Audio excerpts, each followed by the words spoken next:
97.5, the beacon of Baker County.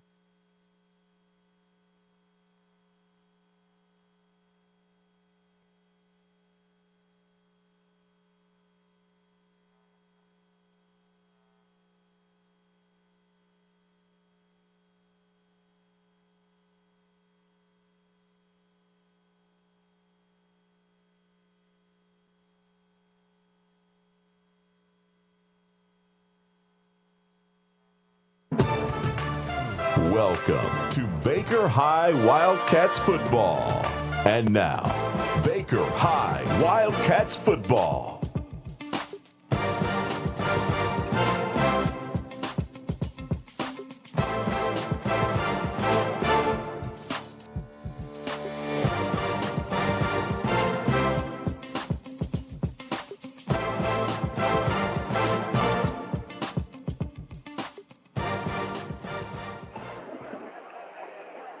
And hello, everybody, and welcome to Baldwin, Florida for Wildcat football game tonight.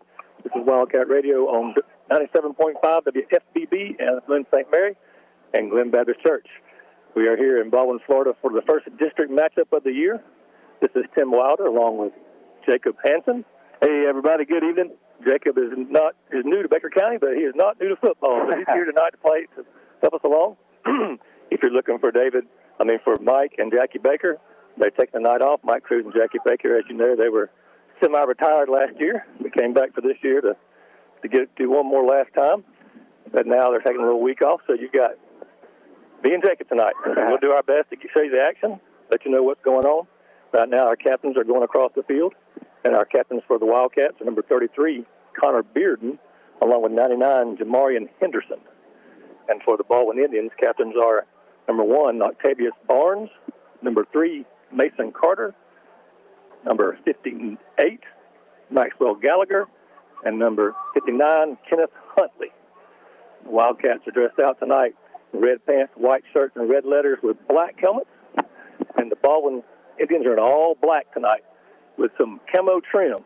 So they'll be fighting hard tonight for this first district game for the Wildcats. However, Baldwin Indians already had one district game, which is unusual to have one already this time of year. But because of the schedules were challenged with the new setup of the new divisions in the state and all, they had to schedule that game previously, so it stayed on the books, and it became a district game last week, and they were able to win that game against West Nassau. So as it stands, the Baldwin Indians are in the lead in the district race at the moment. But however, only one team, or those two teams, are only two teams that have played a district game. Checking out the coin toss now. A little discussion out there. The Wildcat fans have come in, as usual, in good fashion, filling up our side of the stands, and probably, Jake, wouldn't you say that we have a few more fields over here than what they do on the other side? I think that's a good argument, Tim. You and I were talking about that before the game got started and before all the events started taking place, and Tim told me, he said, Baker folks know how to travel well. And so we're looking pretty stacked up on this side tonight. Looks like the Wildcats have won the toss and have deferred to the second half. So most likely we'll be kicking to the Indians to start the game. And that's exactly what's going on. They're signaling that now. We will kick to the Indians, and we will defend the western goal at this point. So as we start the game, Indians will be moving left to right in front of us, and we'll defend this western goal. Yeah, Tim, you talked last week about the Indians. They played Bernardino Beach, ended up winning here at Baldwin High School, beat them 14-6. And last week we were at the game for the Wildcats up at Glen Academy. They lost last week 27-20 against the Glen Academy Red Terriers. Here come the Wildcats taking the field now. So the Wildcats coming to this game 0-2, unusual for us, Jacob. Of course, we lost to Bradford 12-0 in the first game, and the Glen Academy 27-20 in a well-fought battle last week. We went down early to them 20-0 in the first quarter. Yep. The defense really stepped up after that and held hard, and we ended up tying that game up 20-20. Had a chance to win it late, had some miscues, And then they had a long drive and scored the last winning touchdown, 27-20, to take the win against us up in Georgia.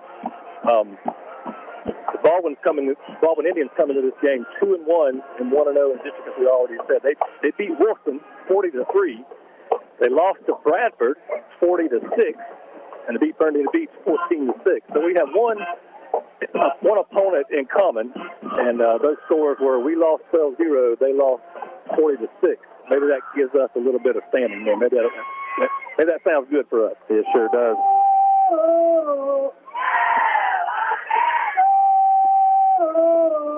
Wildcats have set up the kick, number 10, Brock Boatwright.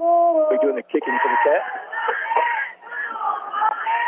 They've got deep, number 2, Kelvin Brown, number 9, Christian Velvet, deep for the Indians to receive the kick. And here we go. The short kick rolling, bouncing along. Number 5 tries to pick it up. Wildcats might have it. It's really close to out of bounds. They're signaling that the Indians did come up with it. The ball was bouncing around, and the receiver did not go very aggressively. The Wildcats tried to pick it up, and I guess it rolled out of bounds before we could get a hold of it. Yeah, Tim, here comes Baldwin's offense. They've got a few guys that we need to look out for this game. You and I were talking a minute ago. They're a fairly young team this year. They've got a starting freshman quarterback. Let's see here. 17, I believe. Number 17. Tim, why don't you tell us a little bit about their young team? Number 17, Malik Morrison, is their quarterback, and they have a running back who's fairly young, too, as well. He's a sophomore, and he's kind of the bell cow for the offense. They run the ball about 60-40, 60% running, 40% passing. And, of course, you got to take into effect they had a game against Bradford, which nobody has been putting many yards or points up against Bradford, so they probably stomached him. Here's the first play. Quarterback 17 handoff. Number 2 up the middle. Wildcats hit him about the line of scrimmage. They pile it up. I mean, we're waiting for a whistle here. Good gracious. And comes out with the ball. Oh. Picked up by number 22, Cale Cruz. Cale Cruz brought the ball out the pile, but now I think they're finally whistling it dead as if the ball was dead. But that huddle was about 22 players and one wide for about 5 seconds before they blew the whistle. Tim, that was number 22, Cale Cruz. He's got 28 tackles this season. We'll see what he does for us tonight. It'll be 2nd and 5. Quarterback in the shotgun, one back behind him, 2 spread out wide to the right. Handoff up the middle. Again, hit by the line of scrimmage. Maybe a yard. Tim, that was a good tackle by number 15, Seth Chestnut. Again, one of our linebackers. He's got 31 tackles. He leads the team. He's a junior. Yeah, Chestnut came on strong last year as a sophomore and may have led the team in tackles last year. I can't remember now, but 3rd and 4 at about the 32-yard line. Got a single back. Looking to pass. Good ball out to number 6. The ball was caught by number 6 and tackled by number 6. Makai Mosley made the tackle for us. It'll be first down yardage, and ball will be spotted around the 42-yard line. Sam, it's hard to defend against those quick hitches right there. It was a good play for a first down by Baldwin. 1st and 10, quarterback in the shotgun. Got a man in motion to the right. One wide out to the right, one wide to the left, one running back behind him. Here's the snap, handoff up the middle. Hit near the line of scrimmage with like 21 in there. That'd be Hudson Register. Hit him first. Finished off by a few other Wildcats, maybe a gain of 2. 2nd and 8.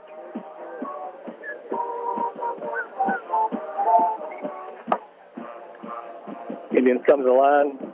This time we got 2 backs in the backfield. Got a whistle on the field. I'm not sure what the official timeout. Not sure what they were waiting for. We've reset it now. Back in motion. Quarterback in the shotgun. 2 running backs in the backfield. One out wide to the right. Snap. Quarterback keeper up the middle. Ryan's in the middle of the pile. May have gained a couple near the 45. Tackled hard by number 21, Hudson Register. Number 22, Cale Cruz. Those linebackers are going to be all over the Indians tonight. 3rd and 4 at the 46. And the Indians take the line, looking to the sideline for some instructions. Lineman gets set, go back in the shotgun, 2 running backs in the backfield, 1 wide right. Snap, quarterback keeper up the middle again. Play. May have got a little bit further, but he did not get first down yardage. He's short of the first down, maybe a gain of 3, maybe. Ball will be spotted around the 50-yard line, maybe just short of the first down marker. So it's going to be 4th and maybe less than a yard, right at midfield, just on the Wildcat side of midfield. Looks like the Indians are going for it. Offense stays on the field. Same setup as before. 2 running backs in the backfield, 1 wide right, quarterback in the shotgun. Snap. Quarterback coming up. He's hit at the line of scrimmage, but bounces out to the right. Mekhi Mosley grabs him by the feet, trips him up finally, but he does get the first down around the 46-yard line, or 46-yard line of the Wildcats. So it'll be first down for the Indians, now in Wildcat territory. 8:43 on the clock, no score. Early in the ball game, this is the Indians' first drive, and now in Wildcat territory.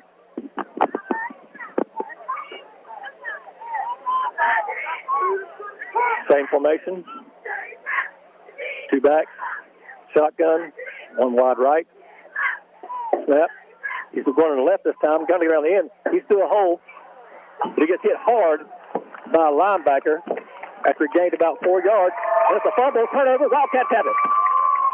First turnover of the ball game, Wildcats stepped up big right here, just inside our own territory, and taking the ball away from the Indians. They tried that quarterback keeper about 4 times on that drive, Tim, but this time it didn't work for him. Again, numbers 21 and 22, those guys, they're all over the offense tonight. The Wildcats defense steps up stiff right here when you get in their territory. Got the turnover. Now the Wildcats take the field. Mekhi Mosley in a quarterback tonight, starting. As you know, Davion Dean was hurt last week and hurt his knee. We'll talk more about that in a little bit. Got a 3-back set.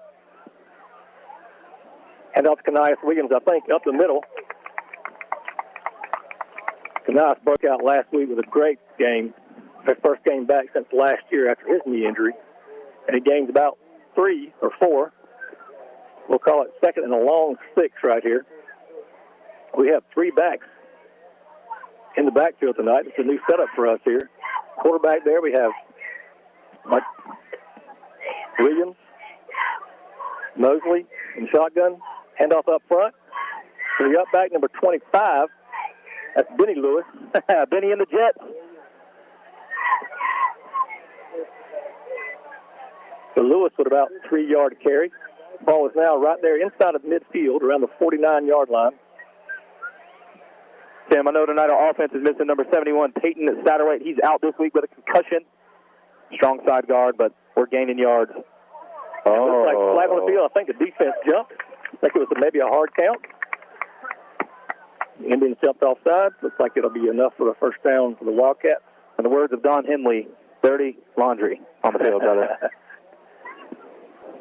Ball will now be spotted at the 45-yard line, and there's definitely a first down for the Cats. That's the Wildcats' first down tonight. It'll be as a penalty, but we'll take it. 3 running backs in the backfield with Mekhi. Option left. He keeps it. Cuts back up the middle. Hit about the 40-yard line. Brought down after about a 5-yard gain. The new setup we have here, along with Lewis and Williams in the backfield, that's Tucker Thrift out there, number 3. So we've got Mekhi Williams with Thrift on his, Mekhi Mosley with Thrift on his right, Lewis on his left, and Williams behind him is in the setup for this first drive. Now we have 2 backs to his right and 1 behind him, 1 foot to the right, 1 foot to the left. Hand off to Williams up the middle. He goes right, just off the tackle. That flag is in the air as well. Yep.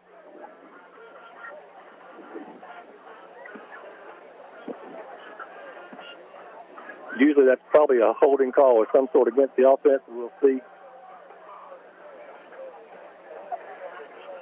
I think it's a sideline warning. So that's an odd time for a sideline warning. So the play stands. about a 4-yard gain. Now it's 3rd and 1 on the sideline warning. You get one warning. After that, the second foul, you would get a 5-yard penalty. And now it's going to be 3rd and 1 for the Cats at the 36-yard line. 3-back set. Mosley in the shotgun. Wide out to the right, wide out to the left.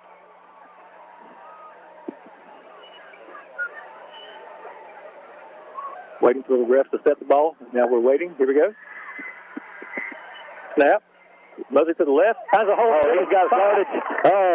Brought down. 7 yards. It's into the backfield there. Finally got tackled by the linebacker after about a 7-yard gain up the middle. Another first down for the Wildcats. Tim, going back to that option play last week, we ran that option a few times. That quarterback's reading the defensive end. If the defensive end collapses on the quarterback, he's pitching it. If he goes out with the back, he's keeping it. Good read right here by number 6, Mosley. Last few plays, making good decisions. Good for a Wildcat first down. And now here we are with a mid-quarter official timeout on the field, a mid-quarter water break. And we'll take it to the station for about a 60-second break. Be back here with more Wildcat football on WFBB 97.5 in St. Mary. Have you ever thought about cleaning out your garage or wonder what you need to do with all those aluminum cans or scrap metal you've got laying around in the backyard? Well, look no further.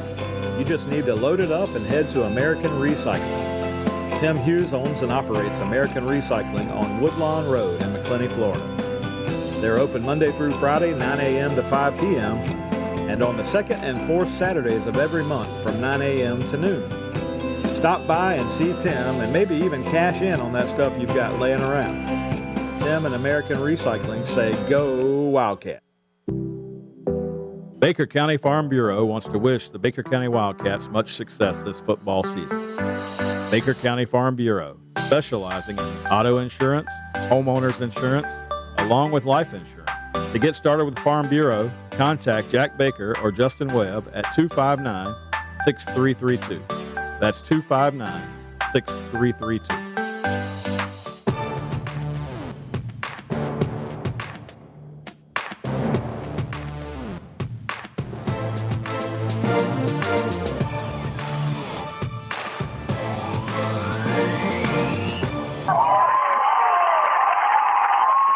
First and 10. Wildcats pass at number 11 with the catch at the 5-yard line into the end zone for the touchdown for the Wildcats. That's Vontaeus Walker. Touchdown for the Cats. We almost didn't make it back from the timeout, but on the first play, all the way, we got a flag on the field at the 30-yard line.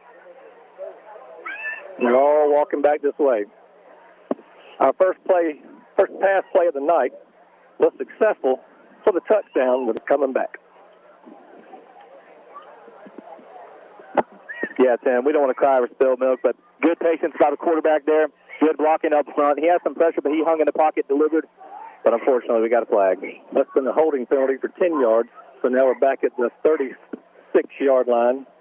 Remains first down, be 1st and 20 at the 36 after the touchdown was called back. So no score, 5:54 in the first quarter. Wildcats on their first drive. Here's the snap. Toss to Williams. He's hitting the backfield. He muscles through a few. Maybe got back to the line of scrimmage. They read that very well.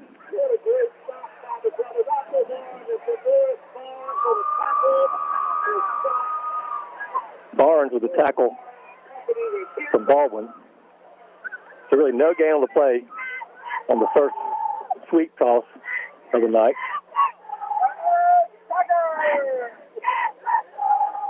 Different formation now. We have 4 wide out, 2 left, 2 right. One running back in the backfield with Mosley. He's in the shotgun. Snap count, 1 man in motion to the right. Hand off to Williams up the middle, and he's stuffed before he even got back to the line of scrimmage.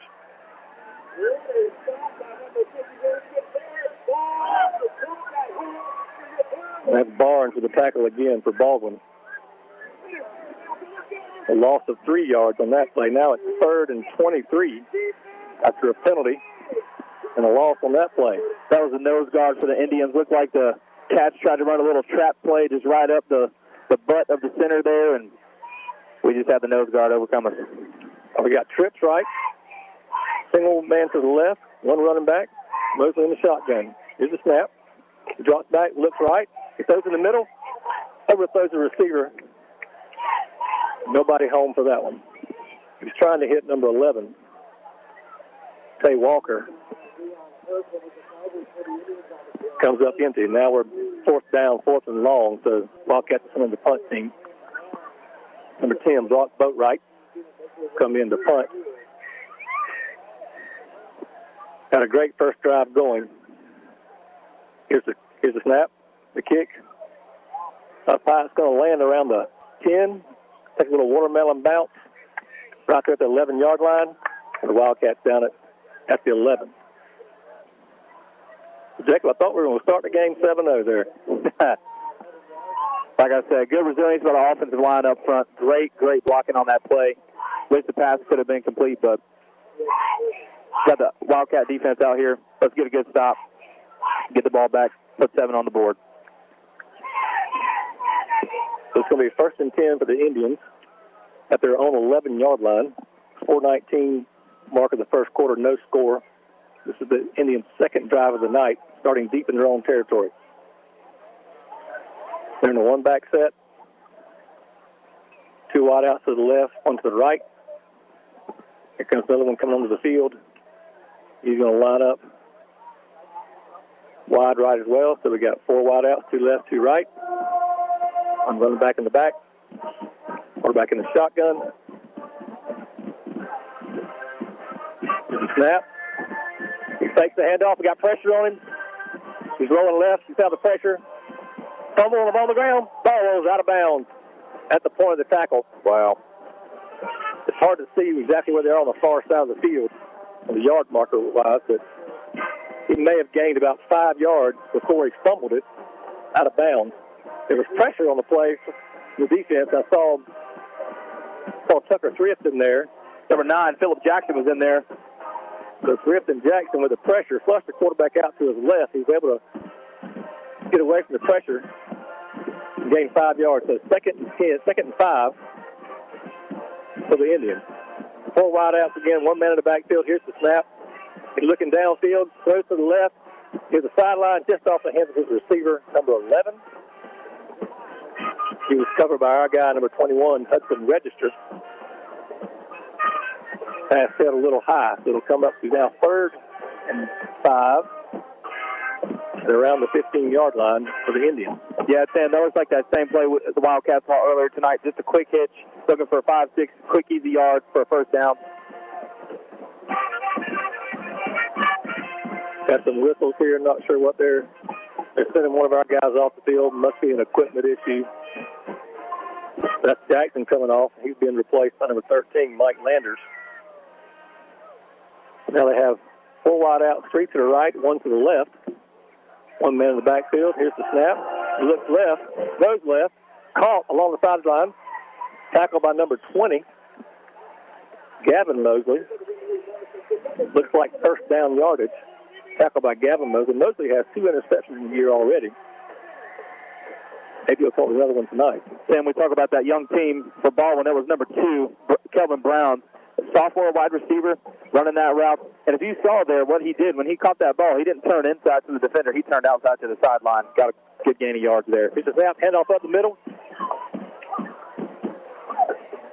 He was hit first by number 30, Case Foster. Finished off by Register. That time they had the wide out spread out. They handed it off to the running back up the middle. He veered right. Got about 5 yards, maybe 4. 2nd and 6. Around the 38-yard line, still in their own territory. 4 wide out, 1 man in the backfield. Snap, looks left, throws left. Caught by number 2 again. Tackled by 6, Mosley. Hits him now in Wildcat territory. Another first down on that pass play.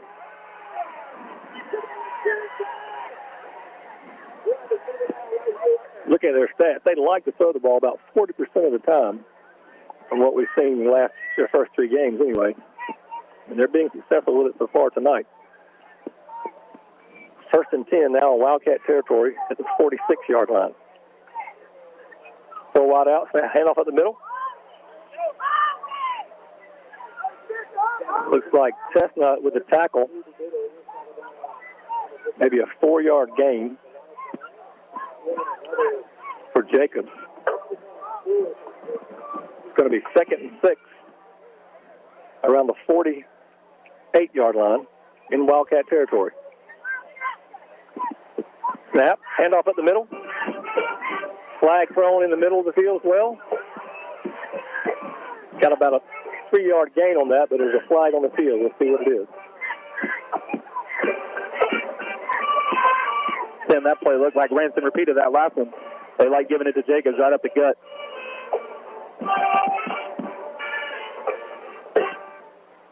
Waiting on the signal. Looks like they're walking off. It's against the Cats.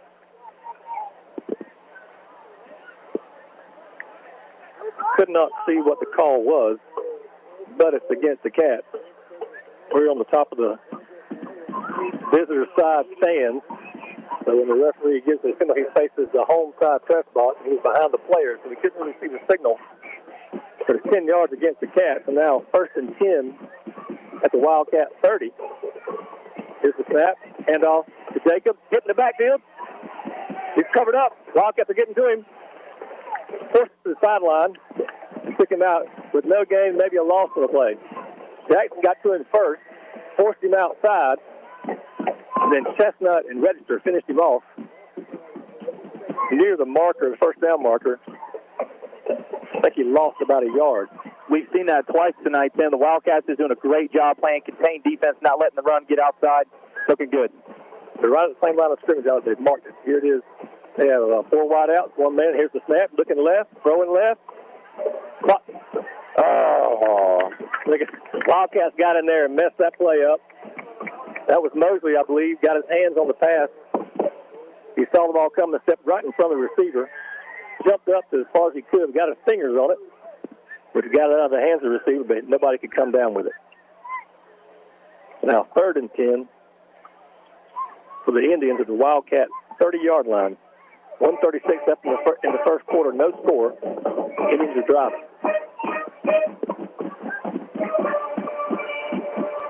Three wide outs left, one to the right. Throw back in the shotgun. Here's the snap, looking left, throwing left. Tapped again by one of the Wildcats. That was Register, got his hand on it. It was kind of a high pass that time. Register got some fingertips on it. It went sailing out of bounds on the far side. That brings up 4th down, 4th and 10 at the Wildcat 30. Look to the sideline. The offense is staying on the field. They got their instructions from the sideline. Lining up. 3 wide to the left, 1 to the right. Quarterback in the shotgun. Got a running back right to his right. Here comes the snap. He's looking left again. Throwing left against the far side there. And the overthrows to the receiver. We have good coverage over there. Ball goes out of bounds around the 10-yard line, and the Wildcat defense has held on a 4th and 10 in Wildcat territory at the 30-yard line. So the minute 27 left in the first quarter, no score. Wildcats take over for our second drive of the night at our own 30-yard line.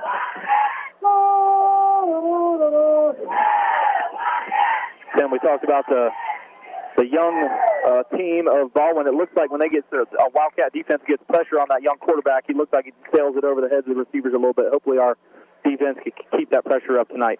That was part of the game plan when I talked to Coach Mays. They hoping they could get pressure on him, make him nervous. All right, we're in a 3-back set. Snap to Mosley. Hand off to Williams up the middle.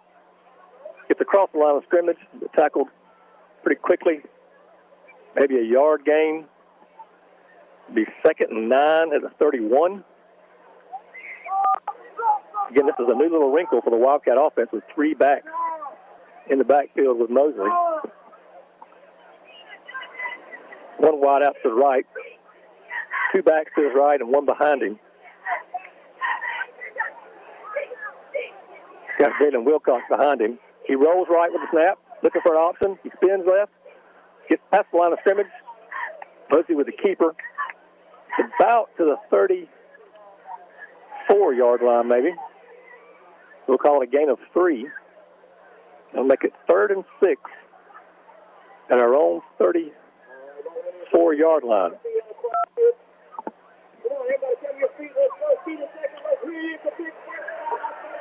We've got Lewis, Williams, and Wilcox. Lewis, Williams, and Wilcox in the backfield with him. Looking to the right, looking for the coach for the signal. Shouting out to the team. One wide out to the right, three in the backfield. Lineman down, here comes the snap. Quick handoff to Williams. He bounces out right. Try to get around the corner, but he's stuck before he could get outside. Brought down about the line of scrimmage. It's going to be fourth down for the Cats. I'm sure we'll be sending in the punt team at this point, and that might be the end of the quarter. It is the end of the quarter. In the first quarter, no score here in Baldwin. We'll take a timeout, take at least a 1 minute timeout. Back to the station. Wildcat football on 97.5 WFBB. Hi, this is Larry Birkins of Birkins Chevrolet in McClenny. It is truly an honor to help make these Wildcat radio broadcasts possible. Birkins Chevrolet with sales and service 6 days a week. Cars, trucks, SUVs, certified used cars. We help customers establish or reestablish credit. Thank you, Wildcat fans. From Larry Birkins at Birkins Chevrolet, US 90 in the heart of McClenny.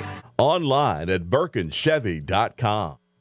Since 1967, Dependable Heating and Air Conditioning has had the goal to acquire customers and maintain their complete satisfaction throughout the business relationship. Located in McClenny with almost 60 years of serving the McClenny area, excellence has been their hallmark. Did you know that now Dependable Heating and Air Conditioning also carries Amana products?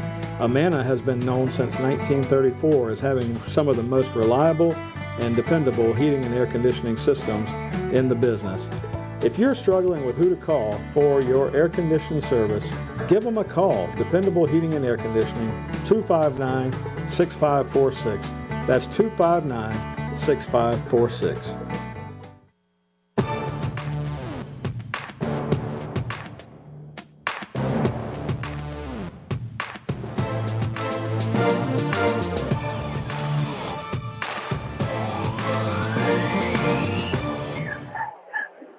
And welcome back to Baldwin, Florida, Wildcat football. We just ended the first quarter. In the first play of the second quarter, the Wildcats punted. So Baldwin has the ball now for their third drive of the night in their own territory at the 41-yard line. First and 10. Snap, handoff up the middle, and the Wildcats stuff that behind the line of scrimmage.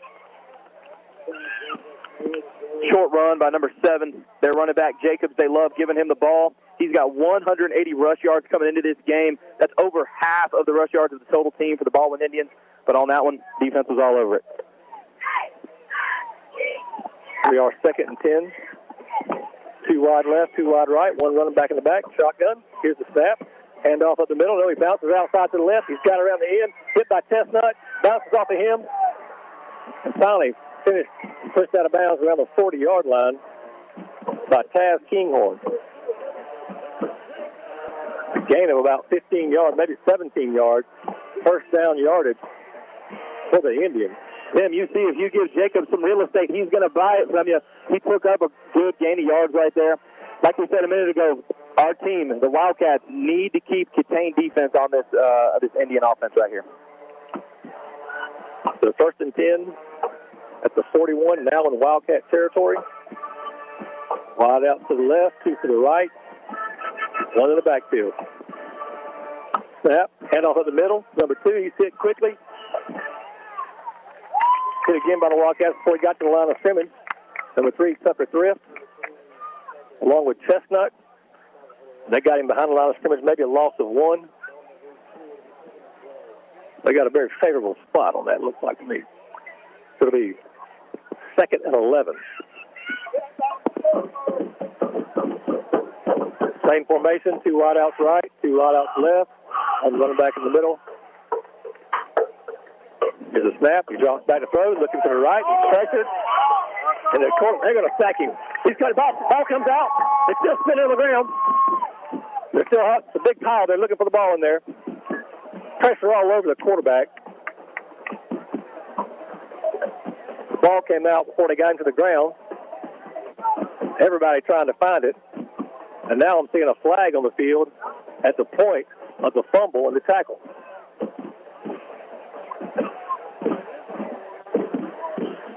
We'll see what that is. Somebody's helmet came off.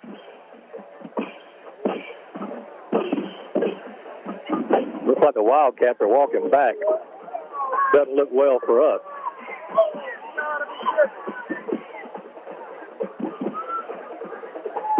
Haven't seen a signal from the referee yet, but they're all walking backwards.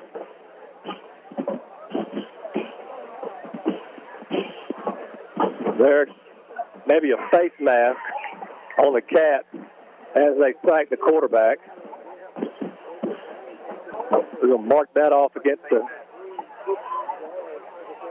the Cat. Ball is now spotted around the 38. The result of the play looks like it's still second down. Be 2nd and 8. About a 10-yard loss, maybe 10 or 13-yard loss on the play if we had the sack. But the penalty brought it back to the Wildcats' 38-yard line. Now 2nd and 8 at the Wildcat 38. Lots of our fans are hollering about the holding going on and not getting called. So far, the penalties have gone against us, which is the way we started last week's game. Here we go. No back set. Man in motion to the right. He tips it to the man in motion. He gets around the edge, number 2. Forced out of bounds around the 30 or so. One of those little short shovel passes to the man in motion. He got around the edge and enough for the first down for the Indians. Yeah, Tim, we're seeing it time and time again. That time it wasn't number 7, Jacobs. It was number 2, Kelvin Brown, wide receiver. Put him in motion, gave him the sweep. Again, Wildcats playing good contain, need to play good contained defense this night. 1st and 10 with the Wildcat 30. No score, 10-minute mark of the second quarter. Man in motion to the left. Same play, just going to the left. Short pass at the left. This time he's run down by number 30. Case Foster read this play. I see another flag on the field near the Wildcat sideline. The fans again were hollering holding, so maybe that's what it was this time. And it is. It's holding against the Indians. Wow, we can see holding. As you can maybe hear, the fans are happy to see it.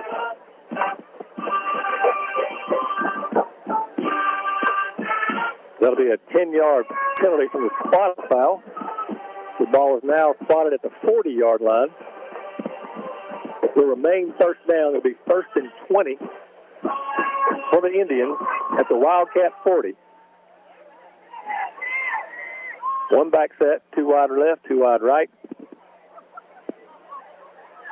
Here comes the snap. He drops back, looks to the right. He's forced out of the pocket. He's trying to get out of there. He's hit by 13, but forced out. He didn't get the tackle. He got loose to him. He's out to the far side. Another flag is thrown in near the point of an intended tackle. Chestnut tried to get him. I don't know if he was blocked illegally or if he got a face mask. We'll see. May have gained about 9 yards on the play, but we'll see what the call is. Tim, you talk about penalties. Last week, penalties ate us up the first half of the game against Glen Academy. We had 5 15-yarders, resulting, of course, in 75 yards. And that first half of the game, like you said, they scored 20 points on us. But this time we got a low block against the Indians. So the second penalty against the Indians here. Top block against the Indians. Looks like it's going to be 1st and forever. I like it. We're going the right way. The defense has gained 20 yards in the last 2 plays. That's good. It's 1st and 10 now at midfield. I'm sorry, 1st and 10. 1st and about 30. So 1st and 30 at midfield. And they're discussing the spot now, I believe. The referees are conferring. Not completely settled on where it should be, I guess. So the one referee is standing on top of the ball to prevent the play from happening. They've got it cleared up now. They're sending one of the running backs out. Number 1 goes to the sideline for Baldwin. Number 7, Jacobs, comes back in. Got 4 wide outs, 2 to the left, 2 to the right. Jacobs in the backfield behind the quarterback. He's in the shotgun. So Morrison, the quarterback, with the call. The man in motion to the right. Little busted play. He's handed off. He tried to hand it off, but he's sitting in the backfield. And we got a quarterback sack. Step nuts. Tim, big sack by number 15. Looked like that play was supposed to be an option. Had a little bit of a bad snap. Quarterback had to dash out a little bit to the right to get it. Good coverage by the Baker County Wildcat defense. This time the man went in motion, but the quarterback had a running back behind him in the backfield. So I'm not sure if they knew who was getting the ball that time. They weren't sure if he wanted to pitch it to the guy in front of him. They turned around and handed it off to the running back, but didn't take it. He stumbled away. The quarterback ended up with the ball, but the Wildcats were on top of him for a little loss of 3 yards. So now back in Indian territory. Second down and 34, we'll call it. Man in motion to the left. Hand off to the running back. He's hit the backfield again. That's Cruz, number 22. Cale Cruz hit him in the backfield. Another loss on the play. So this is like 4 straight plays for the Indians for loss of yardage. Tim, it looked like they were running that same play, just the other side. Yeah. They've done that twice tonight, but they've done the little flipperoo on us. We read it well. Cale Cruz got in there, tackling behind the line of scrimmage for a loss of maybe 4 yards. So now I can't count that many yards. It's going to be 3rd and 44. Looks like at the quarterback, the Wildcats talked about that contained defense, man, playing on the edge. They're playing real well. Here's the snap, looking left. Quick screen, number 7. He's got the ball. He's got yardage. He's got across midfield. Dodging tacklers. Into Wildcat territory. The 20 to the 10. Touchdown for the Indians. Wow. We had them backing up for 4 solid plays. 44. They got it through the screenplay. And that number 7, Deshaun Jacobs, got the screenplay, got one good block, then reverse field to the other side, weaved his way around some tacklers, up the sideline, and into the end zone. Tim, we hate to see it, but got to give it to Baldwin. Perfectly executed screenplay. The receiver waited on the ball. Line went down the field. He had blockers for days. He had yardage. He had real estate. He took it for 6.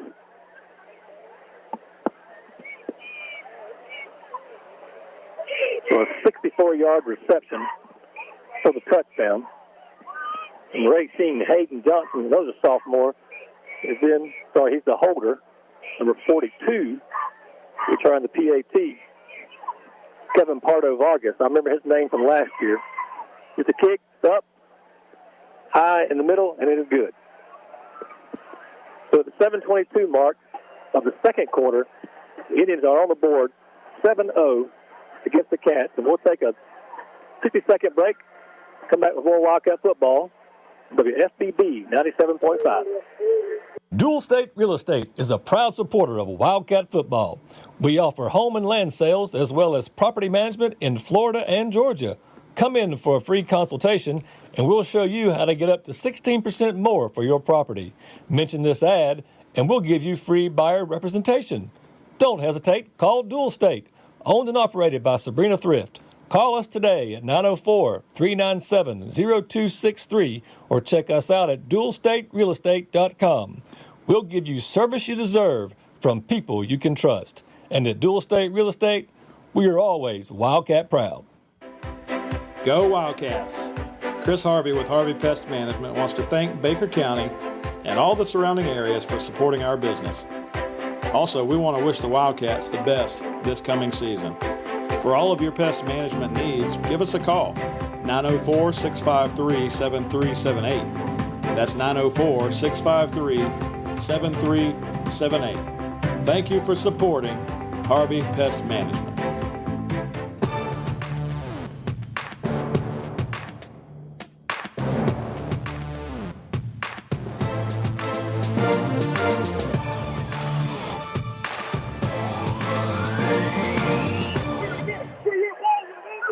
And welcome back to Wildcat football in Baldwin, Florida, where the Baldwin Indians are leading the Cats 7-0. And while you're away, we had the kickoff. They kicked a high kickoff into the middle of the field. And before the Cats could get there, it bounced around, and the Indians covered it up for a long onside kick recovery. So it's 1st and 10 for the Indians in Wildcat territory at the 35-yard line. Not what we wanted to see on the kickoff. Gets the snap. Takes the ball up the middle. Hit quickly. Looks like number 13 in there hitting first. Mike Landers. Quarterback keeper up the gut. Thankfully, it looks like that grass there is a little wet. He looks like he slipped on himself. Wildcats were able to cover him up. Gain of less than a yard. He's second and a long 9. They've gone to a different line. They have two-back setup now. One wide out to the right. Quarterback keeper up the middle.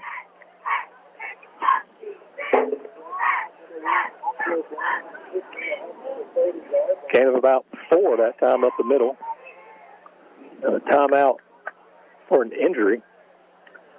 They're bringing out somebody to take a look at a player there. So we'll take a break. Only take a break.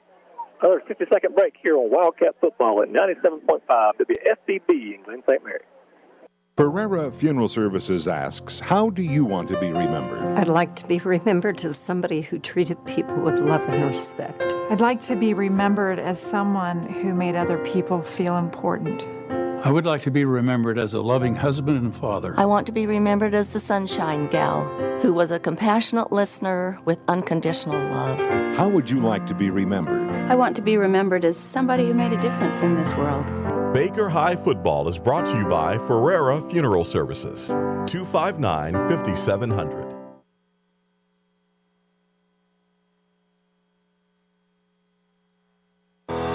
Hey Baker County, it's Sheriff Scotty Roden here, wishing our football team a safe and exciting Wildcat football season.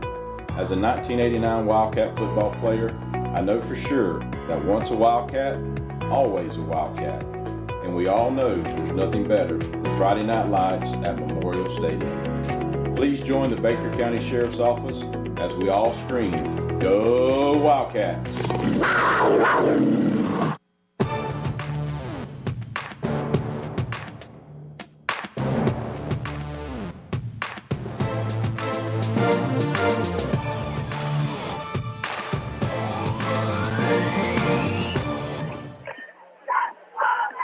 And welcome back to Baldwin, Florida, Wildcat football. Came back from the injury. It was 3rd and 5 for the Indians. Direct snap, number 8, Kristen Green, right up the gut. Leaves it with 4th down, 4th and 2 at the Wildcat 27-yard line. Tim, this whole series, they've been given direct snaps. They were given a few to number 1, Octavius Barnes, and then, as you said, that last one was the number 8, Christian Green. Again, number 1 in the shotgun. Same direct snap.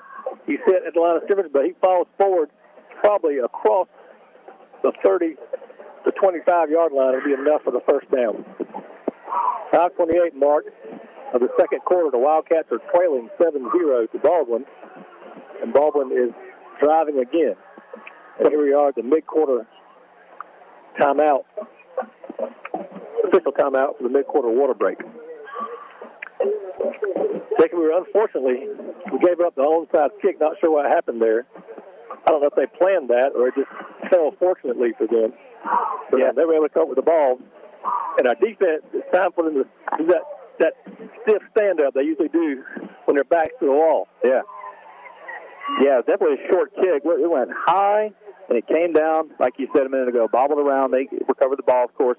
But they're giving a few direct snaps to look like some of their receivers.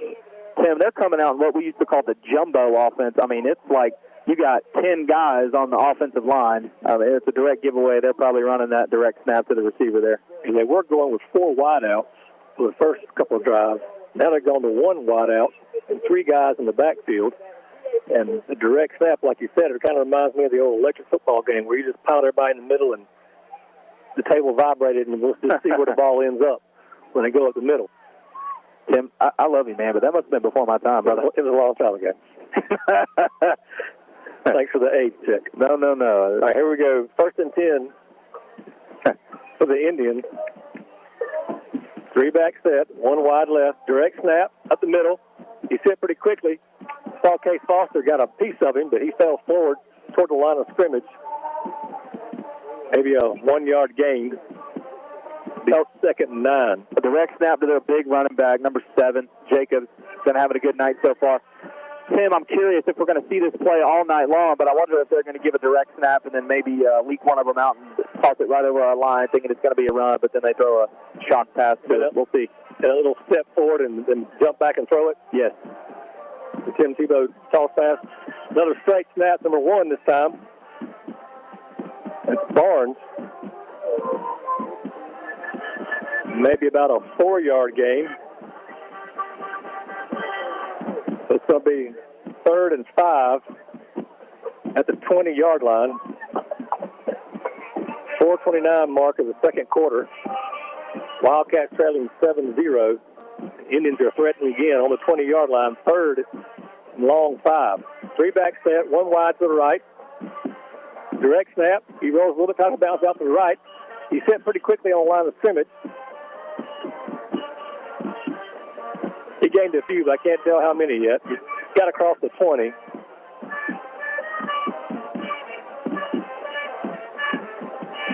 Maybe to the 21. It's going to be 4th and 4.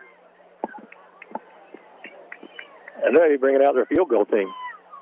Yeah, it looks like they got the kick and block there. And Pardo Vargas is coming out to try the field goal. The ball will be set down at the 25, so a 35-yard attempt for the left-footed Pardo Vargas. He's on the right hash to the 35-yard attempt.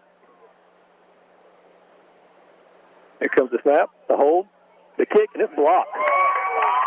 And picked up and tossed forward, so we got a flag for that.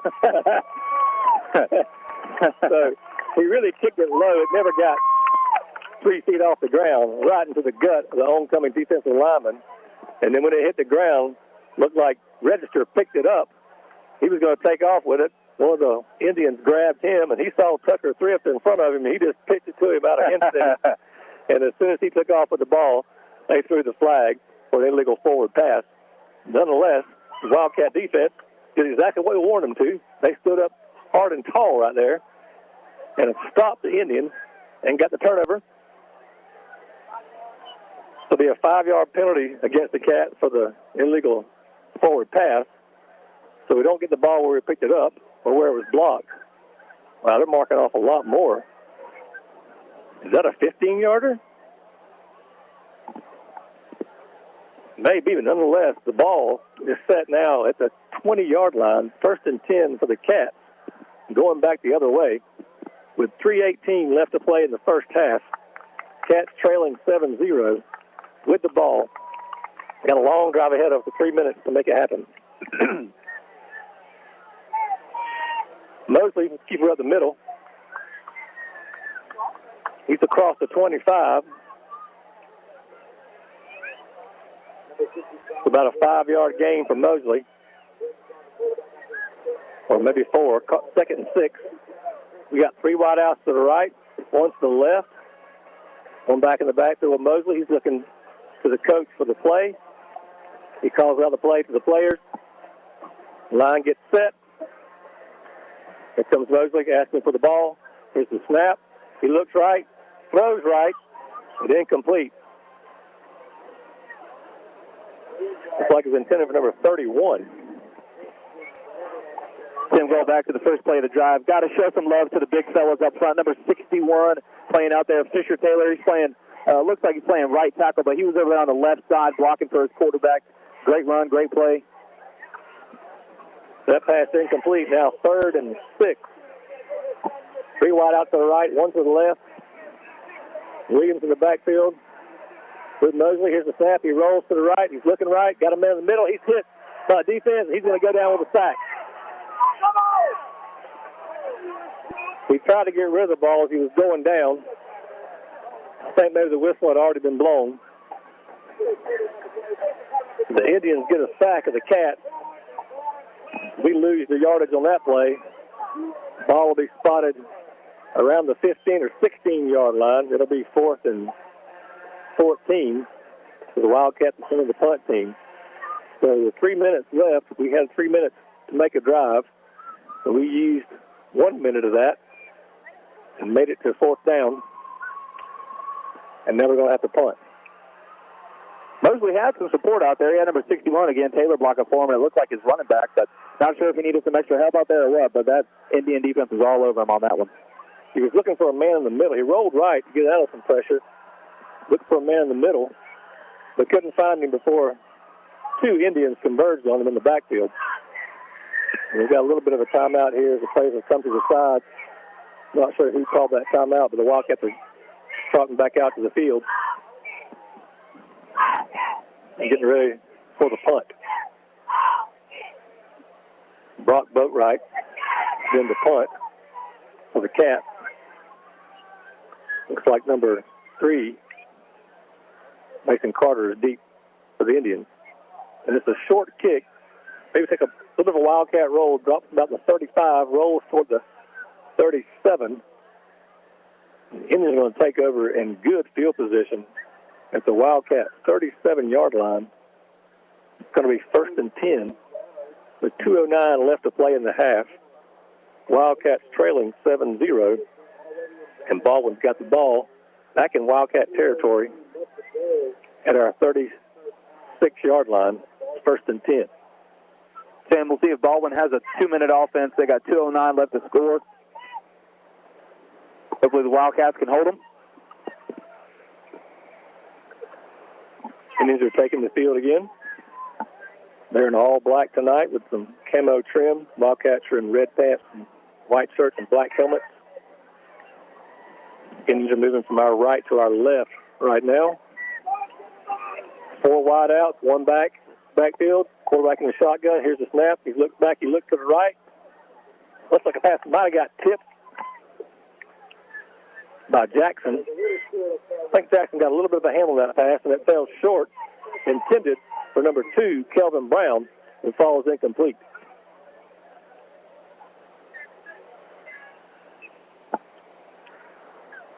So that'll bring up 2nd down, 2nd and 10. The clock stopped on an incomplete pass, so now 2:05 left in the half.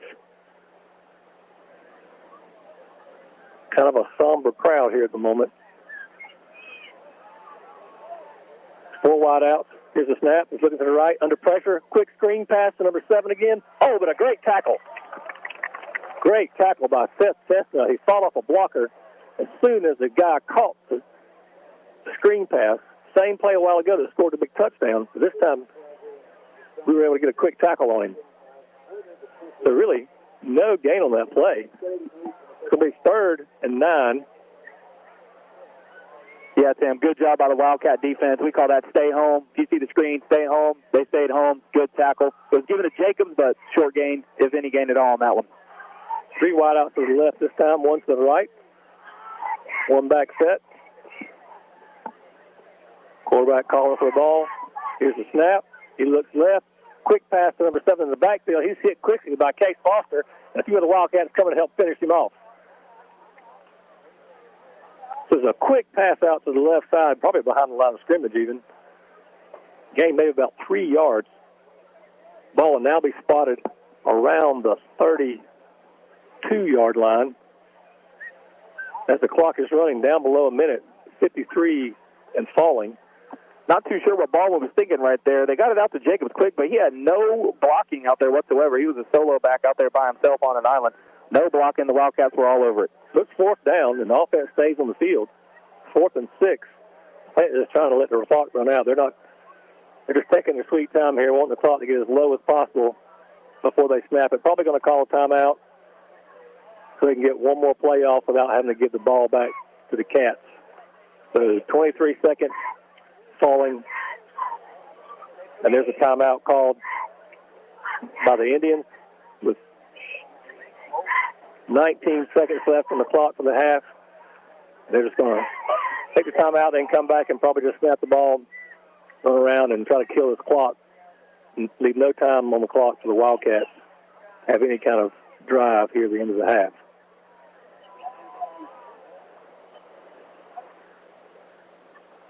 But the Wildcats have to stay awake right here. I mean, it's fourth down in our own territory. I mean, look for the trick play here, right? That's right. Stay home, because if they were to catch us off guard, they're wanting us to think they're just going to kill the clock, right? But they don't have to. So we got to stay awake here. We can't let a big play happen. I was talking to Coach earlier today, and he said this offense of Baldwin is a big play offense. They're not really a driving offense. They hit big plays. That's exactly what happened to us a while ago. Big play on the touchdown, 60-plus yards on the screen pass. We were holding them. We were pushed. The defense was actually driving. We had them pushing back in their territory. They hit the big one. They scored on a big play. Here we go. Coming back from the timeout. 19 seconds left. They're in a spread formation. 3 right, 1 left, 1 back in the backfield. Here's the snap. He's looking right. Going to throw it to the far sideline. Picked off by the Wildcats, maybe? No, just tipped. He came down with the ball, but he dropped it as he hit the dirt. That was Hudson Register. Went up high, got his fingers on it. And when he came down, he hit the ground. I think he lost it when he hit the ground. So the ball turns over on downs for the Wildcats with 12 seconds left to play in the half.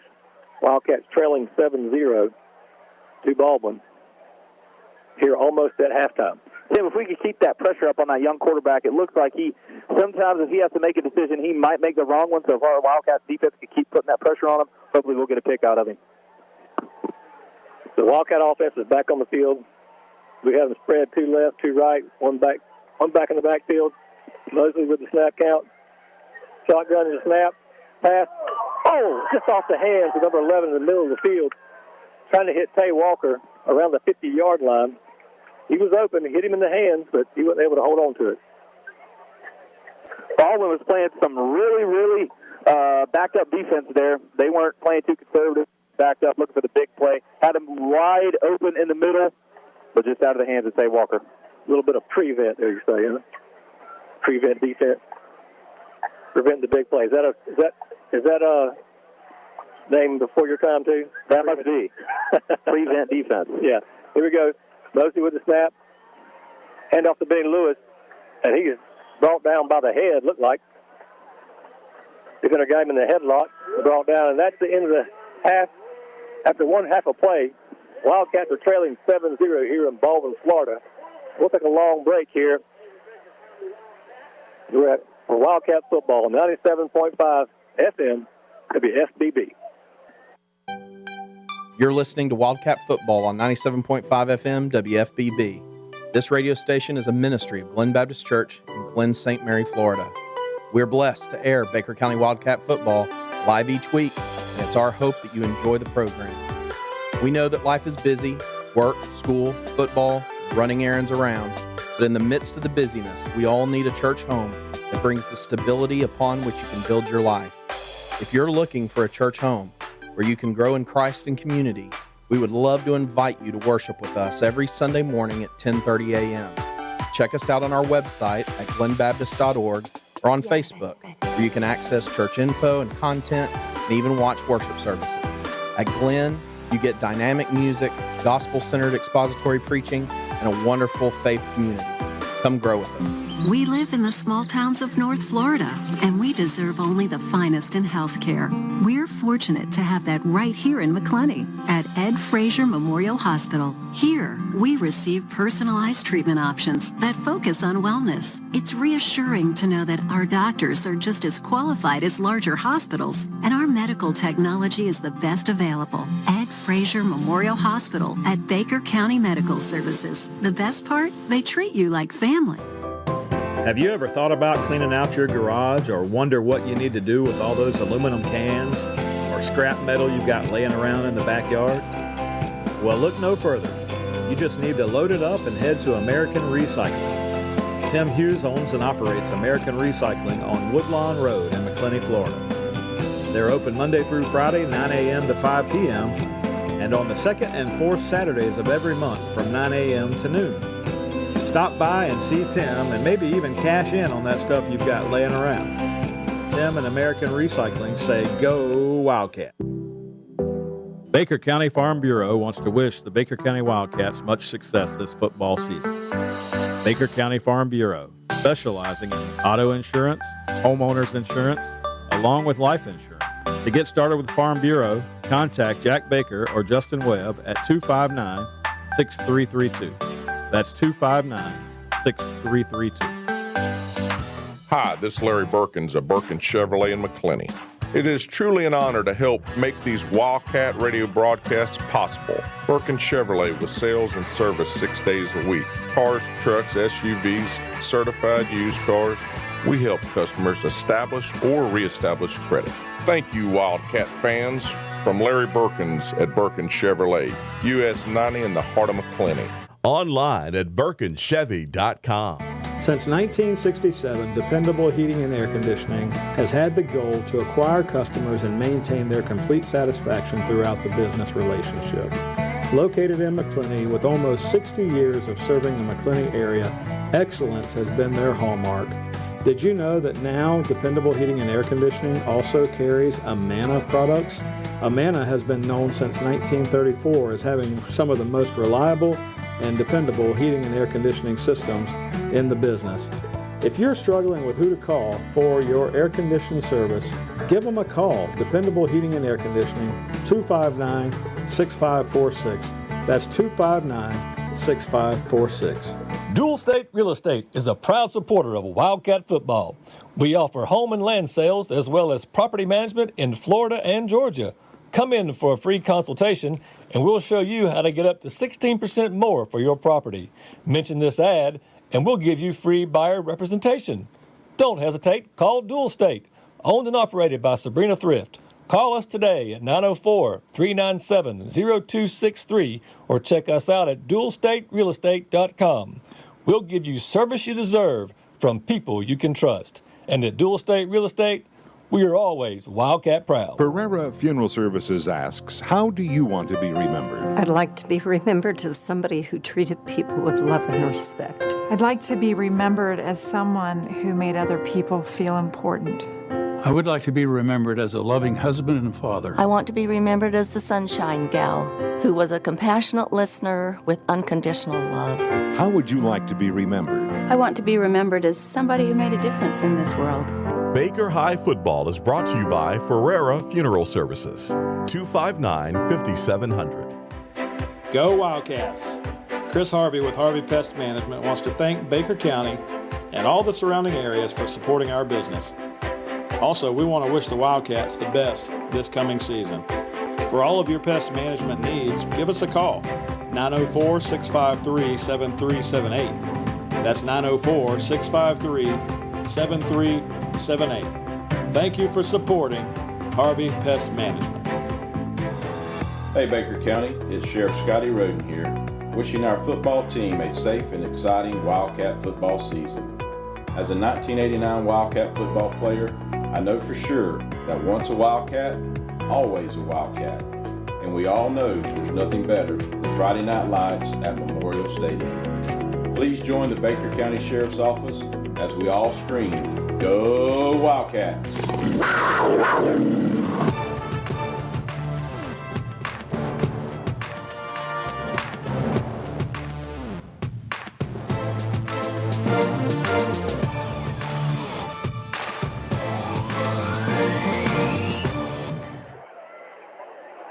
And welcome back to Baldwin, Florida.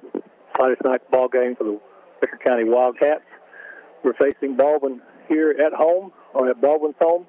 It's halftime now. We are trailing 7-0.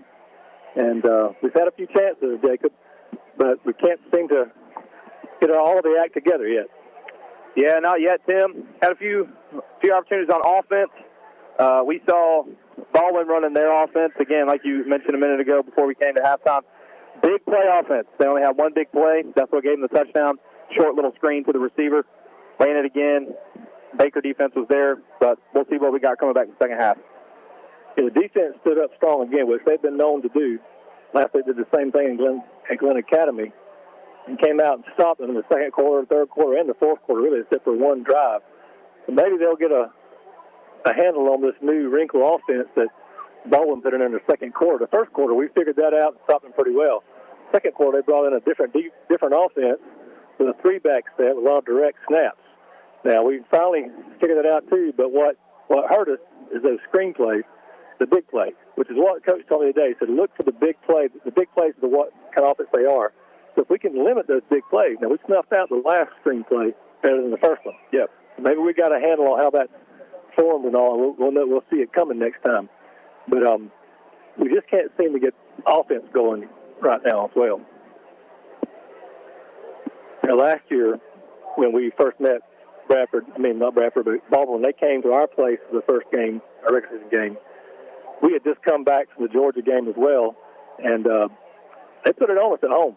They put it on us, I think, 30-7 last year in Baker County, and that's unusual. Usually, we've pretty much owned Baldwin in the past. They were usually a smaller school, and we played them in like a jamboree or the warm-up game or something like that, or a spring game, and never really had a problem with them. But in the past few years, they have come maybe up in classification, and we've gone down possibly. I'm not sure, but the new classifications put us in the same one. And I think now with the open transfer rule, I think Baldwin's been able to get a few more players from the Jacksonville area they weren't able to get before. So that's also helped. They got a new coach the last few years.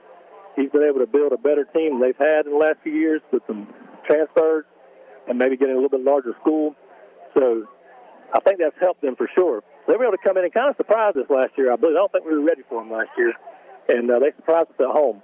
Then we were able to come back and see them in the playoffs last year. We came back over here to Baldwin in the playoff game, and we beat them 31-29 in a barn burner. So I'm hoping these players remember that game last year a little bit for the second half. They can get fired up and take this win. This is a district game, so it's an important game. Probably whoever wins this game tonight is in command of the district and has the best chance to win the district title. Speaking of district title, do you have some other scores for us tonight in local Florida football? Yeah, certainly, Tim. Before we get there, you talk about the district for us this year. Well, looking at where we're at, we're in 2S in District 5 and, of course, the state of Florida. But we have Baldwin, West Nassau, Yulee, and Fernandina Beach in the district. So 5 teams total, including us. And like you said, it was a little odd that Baldwin has already played a district game last week against Fernandina Beach. They won 14-6 here at Baldwin. And so they're 1-0 in the district, which means they're leading because they're the only team besides Fernandina who has played a district game. So, like you mentioned, big district game tonight between the Baldwin Indians and the Baker County Wildcats. Let's take a look at some of these local scores. We've got the Riverside Generals playing the First Coast Bucks, 14s apiece in the second quarter. The Fleming Island Golden Eagles over in Clay County, they're playing the Oakleaf Knights, who we were scheduled to play, but we got knocked out because of the hurricane. But they're in the second quarter, and that is scoreless. A couple of folks in our district. Let's get down here to West Nassau. They're playing the Episcopal School of Jacksonville tonight, the Eagles. They're playing them, still scoreless in the first quarter. We see the Fernandina Beach Pirates leading the Interlochen Rams 13-0, and that is the first quarter. My alma mater, now I hope that doesn't get me in trouble, but the Middleburg Broncos are playing the Ponta Vedra Sharks. They're leading 7-0. But for all of you Baker County Wildcat fans, trust me, I've been converted to a Wildcat, so we're out here tonight. But, Tim, those are some of the scores going around in Jacksonville. Now, look back, we started the season 0-2, which is very unusual for us. The last time we started 0-2 was back in 2014, and that's been quite a while. Now, the last time we started 0-3 may have been the only time it ever happened. I'm not sure, but that was probably around the 2010 era, I believe. That was a rough season. I remember it well. And but hopefully that's not going to be the case tonight, but we've got to turn this thing around here tonight in order to make it happen differently. So we're hoping we can come back to the second half and take charge of this game and make it happen tonight. Yeah, Tim, another thing that's been unusual, like you talk about this year, the Baker County Wildcats have played 3 straight games away from their stadium. They're only coming home next week against Vieira, and so that'll be the first home game of the season. Hoping to see some fun action out there at the Baker County Stadium. Yeah, it's unusual as well because we gave up one of our home games to go to the battle of the border up in Brunswick. So we gave up a home game for that. So that's why we didn't have a home game in these first 4 games. And we almost lost next week's game. We were supposed to have a home game with Vieira, but earlier in the season, their team was put on suspension, and they kind of closed everything down for a few weeks. But they're back to playing now, so that game is back on the schedule for next week against Vieira at home. So hopefully we'll get that game underway. 5:14 left in the halftime here. We'll take another long break and come back with second half kickoff in a few moments on Wildcat football here on WFBB 97.5 FM in St. Mary.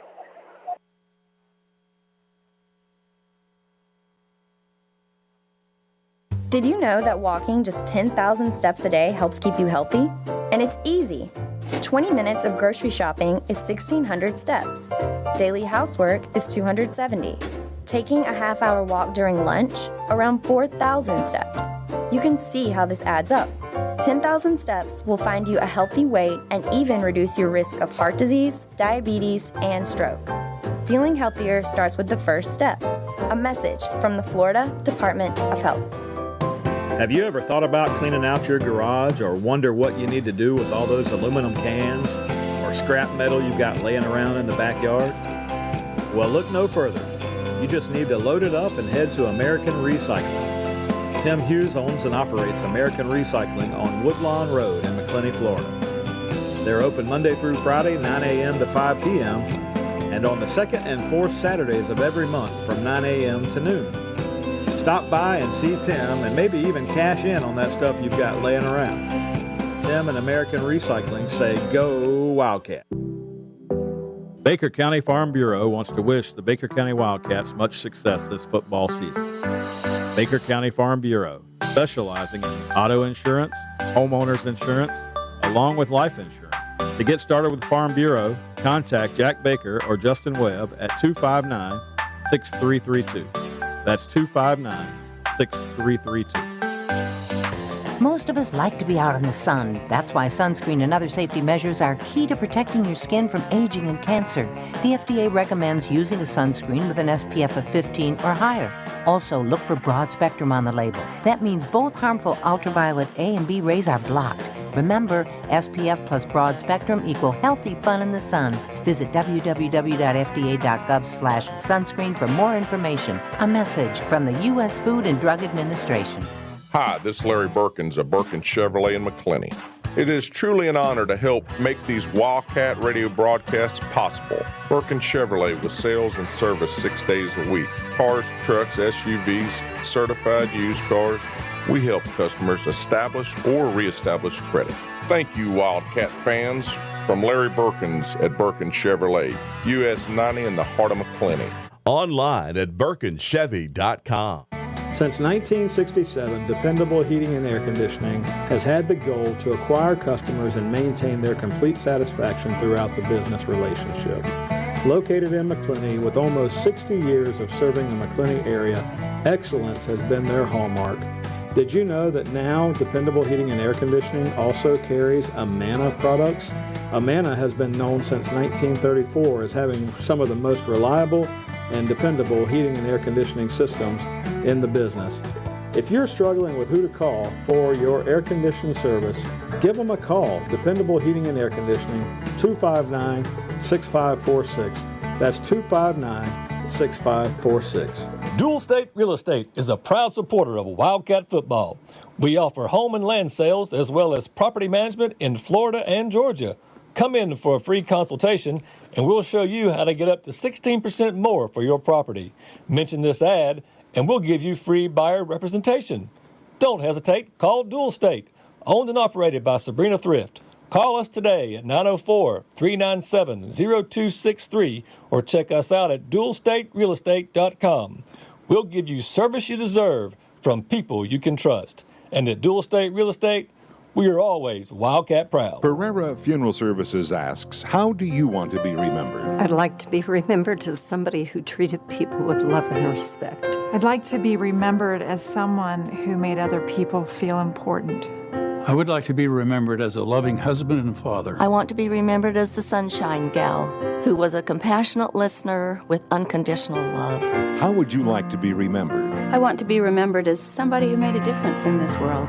Baker High Football is brought to you by Ferreira Funeral Services, 259-5700. You're listening to Wildcat Football on 97.5 FM WFBB. This radio station is a ministry of Glen Baptist Church in Glen, St. Mary, Florida. We're blessed to air Baker County Wildcat Football live each week, and It's our hope that you enjoy the program. We know that life is busy, work, school, football, running errands around, but in the midst of the busyness, we all need a church home that brings the stability upon which you can build your life. If you're looking for a church home where you can grow in Christ and community, we would love to invite you to worship with us every Sunday morning at 10:30 a.m. Check us out on our website at glenbaptist.org or on Facebook, where you can access church info and content and even watch worship services. At Glen, you get dynamic music, gospel-centered expository preaching, and a wonderful faith community. Come grow with us. Go Wildcats! Chris Harvey with Harvey Pest Management wants to thank Baker County and all the surrounding areas for supporting our business. Also, we want to wish the Wildcats the best this coming season.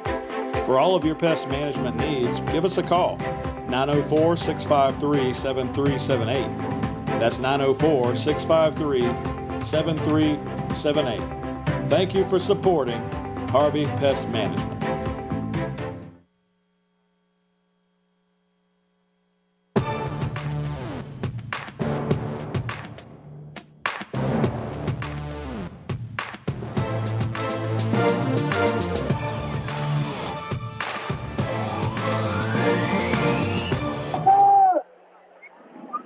And welcome back to Baldwin, Florida, while the Wildcats are taking on the Baldwin Indians at halftime here. About 2 minutes left in the halftime. Wildcats trailing 7-0 here at the half. So the Wildcats will be getting the ball to start the second half. I want to mention something that Jackie asked me to mention here, a little commercial that for the upcoming Carnival for a Cause. They'll be out at the fairgrounds to support the Isaiah 117 house. That's going to be on September. You can buy tickets, pre-buy tickets September 1st to the 22nd. It's going to be a carnival full of activities, lots of things, tin can drop, ring the bell, hook toss, candy match, all kind of fun and games out there at the fairgrounds. And it's going to be on September the 23rd at the Baker County Fairgrounds. Stay tuned on our Facebook page for more info. So make sure you check that out, folks. A great cause, Isaiah 117 house of Baker County, to help transitioning children in the foster care system. So make sure you check that out. And we're about ready to start the second half of play. The Wildcats are taking the field in the receiving formation for the kickoff. Pardo Vargas of the Indians will be doing the kicking. We're trailing 7-0. So the Wildcats about to get the ball to start the second half. Maybe we'll make a drive.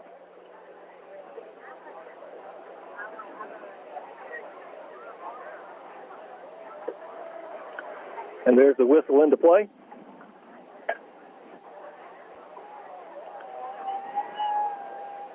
Kicker setting the ball, kicking left to right.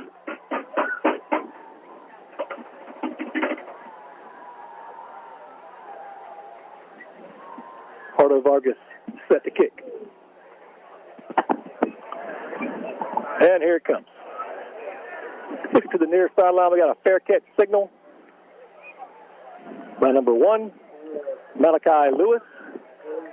Makes the fair catch signal and makes the fair catch around the 30-yard line. It'll be 1st and 10 for the Cats at their own 30. Tim, in the first half, we saw the 3-back set for the Wildcats. We'll see what they got coming out here on offense. Looks like we're going with the same setup. Mosley at quarterback tonight. Davion Dean went out with a knee injury last week, and he is out for the season, unfortunately. And Makai Mosley is at quarterback. 3-back set, 1 foot to the right. Anderson is the deepest back. He's got a break up the middle. That's number 7, Jalen Wilcox. Had some space that time. Got about a 7-yard gain. It's going to be 2nd and a long 3 at around the 37-yard line. A good start to the second half for our first drive. Good blocking by the big fellows up front. Way to split the Red Sea right there between the guard and the tackle on the right-hand side. Same setup, 3-back to the back. He's hitting the line of scrimmage. He fights hard to get to the 40-yard line. And it's going to be maybe close to a first down. really near the stick. It's going to be set right on the 40-yard line, and they're not going to measure that. Or they think it is a first down.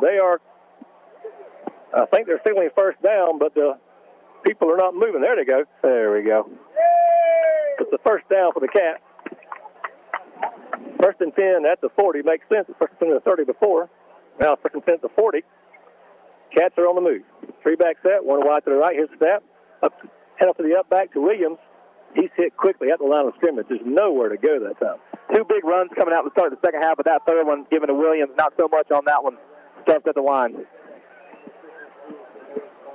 We got Kanias Williams,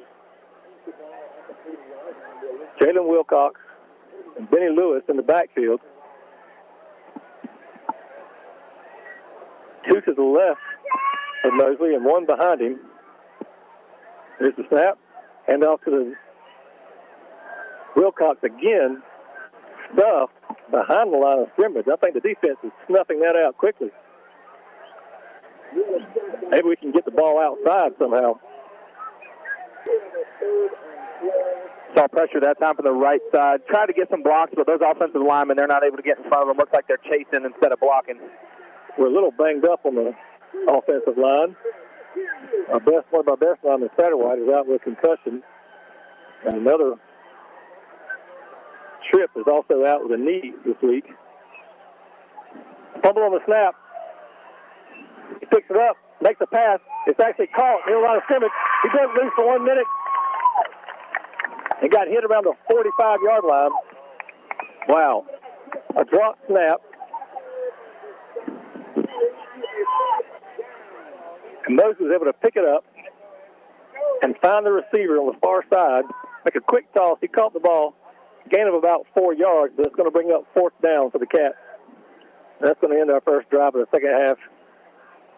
4th and about 7 at the 43. Here's the snap and the kick. Good high sailing kick on the far side. It's going to be down to around the 30-yard line or rolls out of bounds on the far side. That time, Tay Walker did the kicking, did the punting. Brock Boatwright has been doing the punt earlier in the game.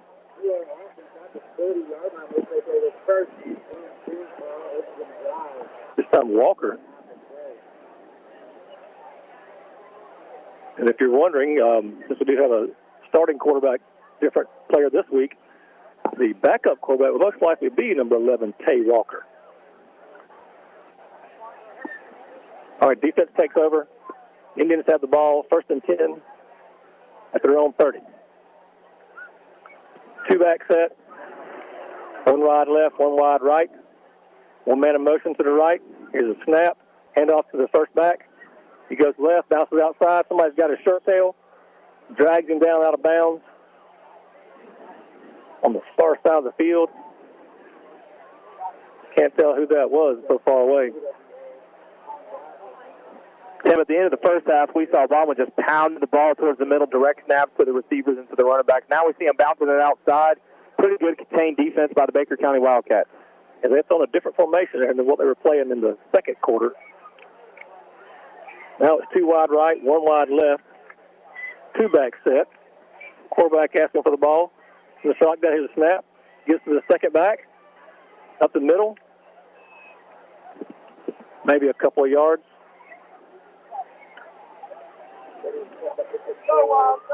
Looks like the back was looking for the A gap right off the center, but nothing there. Good job by the Baker County defense. Like Mike Landerson on the tackle. I want to correct the tackle from the first half. I found out my roster is wrong. I called Taz Kinghorn with a tackle earlier in game, number 17, which was my roster says. But I found out at halftime that's actually Rhett Roden, number 17 out there, who made that tackle in the first half. My apologies to Mr. Kinghorn and to Mr. Roden. We'll try to get it straight. Got some dirty laundry. There's a sideline warning. I guess that was against Baldwin because the first one was against us. They've called both of them fairly early, Tim. Not marking that off. So.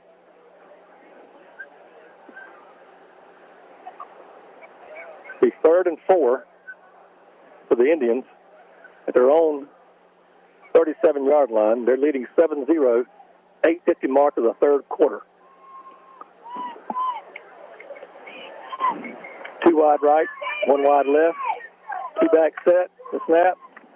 Pitch to the back, deep back, going right, trying to swing outside. He's hit by Jackson and rolled up around the 45, which will be first down yardage. About a gain of 9 yards on that play. They haven't run that play too many times. They run up the middle. They faked it the middle this time.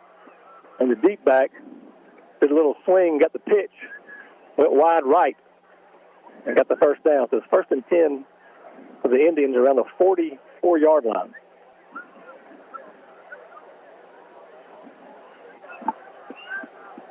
Two wide right, 1 wide left, 2 backs, snap, hand off to the second back, and Jackson's in the backfield, and they cut him up in the backfield. Tim, great pressure from the backside defense. Nobody was home to block number 9 for the Wildcats. When you're running on that left side, you got to have somebody staying home blocking, but nobody was there at that time. Thankful goodness for us. Good tackle by number 9 for the Wildcats. That's the great play by Jackson. A loss of maybe 3. It's going to be 2nd and 13 around the 30-yard line for the Indians. 2 wide left, 1 wide right, 2 back set. Pull back in the shotgun, 1 man in motion. The deep back goes in motion. He's looking right. He throws right, going deep, and the pass is overthrown. Got good coverage there by number 20, Gavin Mosley. He's had a couple interceptions already this year. He was trying to get it to, who was at number 24 he was trying to throw it to? Henry Harris? Yeah, Tim, number 24. Tim, that was a 2nd and long situation. It looked like they were trying to get a one-on-one, maybe if number 24 could beat our defense, but couldn't beat him that time. Ball overthrown. Good play by the Wildcats. So 3rd and 13 again. From the 30-yard line, 3rd and 13. 2 wide outs right, 1 to the left, 1 back set.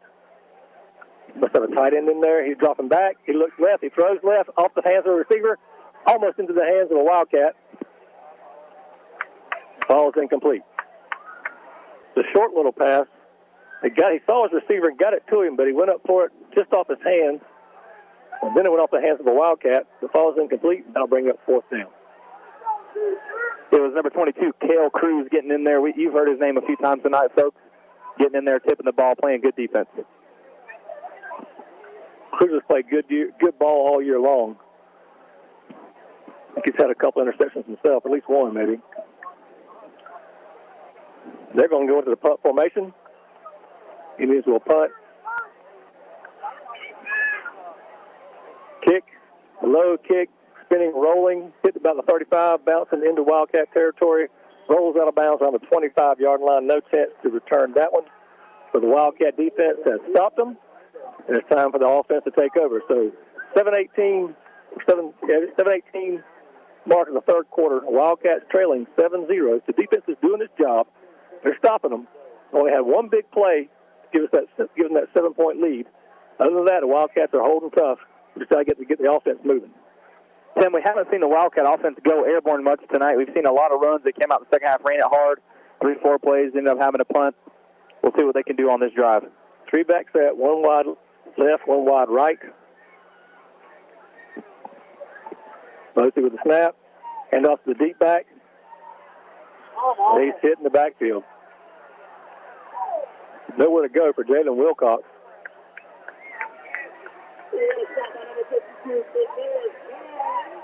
Barnes on the tackle again. You've heard his name several times. He's making a lot of tackles. He's been able to get into the backfield. Loss of 2, maybe 2nd and 12. At the same formation, we got Connor Bearden out wide left.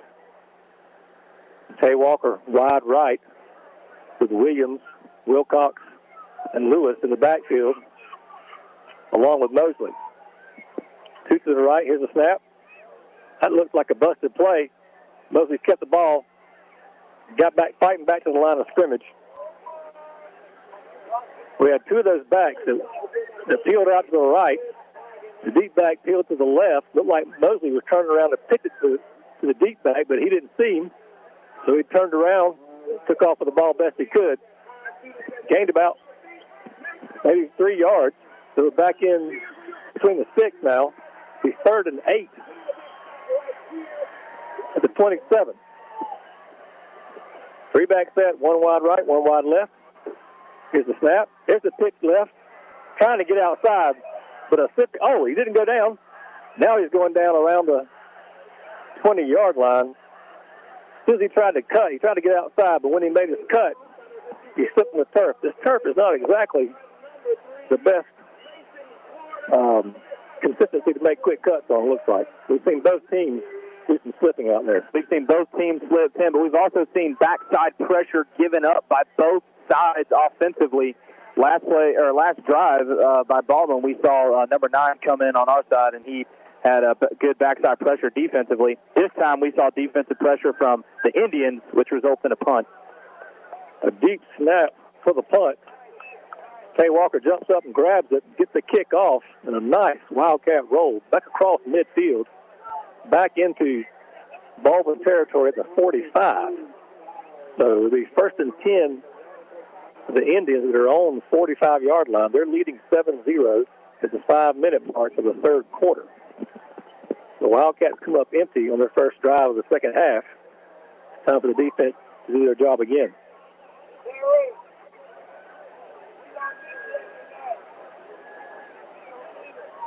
I talked to the coach earlier today, kind of said to us, we got to protect the ball, limit the mental mistakes and the penalties. Well, we've had a few penalties in the first half that hurt us. None so far here in the second half that have hurt us. And we need to pressure the young quarterback and prevent the big plays. We pressured the young quarterback and prevented the big plays except for one. Sure. So we're still well in the ball game, only down by 7. Plenty of time left. We just got to figure out a way to move the ball. Yeah, the one big play, we talked about it all night. Number 7 on Baldwin, Jacobs, he had a good screen, good blocking up front, scored the touchdown. That's what gave it 7-0. That's our score here in Baldwin.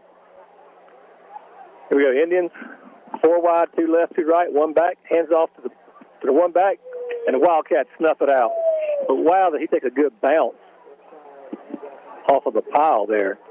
He got hit quickly by Jackson, somehow fell forward and got a yard right up the middle there, but only a yard. The 2nd and 9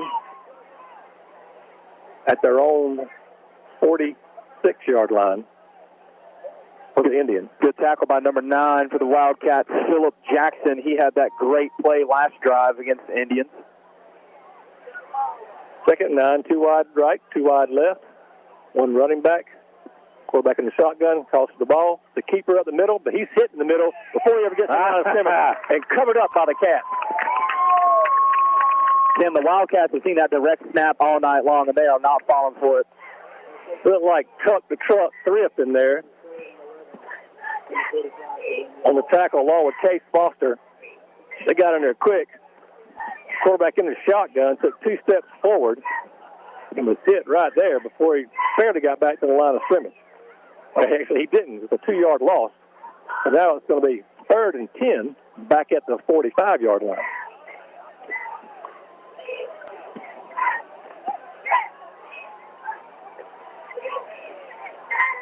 Man in motion to the right. 2 wide out to the right, 2 to the left. Linebacker drops back in position. A deep snap. He looks to the left to throw. And it's caught in Wildcat territory at the 40-yard line. About a 15-yard gain on the pass play. Pass caught by, is that Gathers? And number 5, that was Kirkland, Leon Kirkland with the catch on the pass from Morrison, the quarterback. Tim, those are those quick hitches we saw from the Indians in the first half. Normally the quarterback was giving it to the sideline. This time he found his receiver in the slot right in the middle. Big gain. 1st and 10 in Wildcat territory. Handoff up the middle. He's set quickly at the line of scrimmage. Number 7, Jacobs. He used to bow the cowbell, or the bell cow, however you say that, Firm. I'll get it right in a minute. By the way, he gets the ball a lot. Again, that one must have been before my time. Bell cow, not sure. They love giving it to Jacobs. Haven't seen him outside much tonight, Tim. He's been getting it up the gut a lot. 2nd and 8 at the Wildcat 38.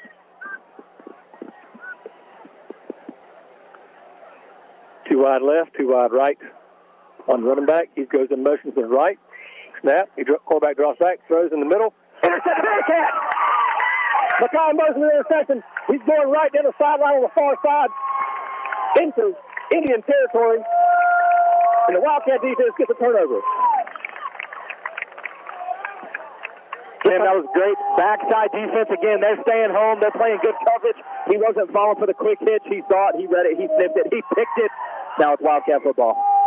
That fires up the crowd, fires up the team. Let's get the offense to get fired up. Take it down the field and get a score here. We're at midfield. 1st and 10 for the Cats.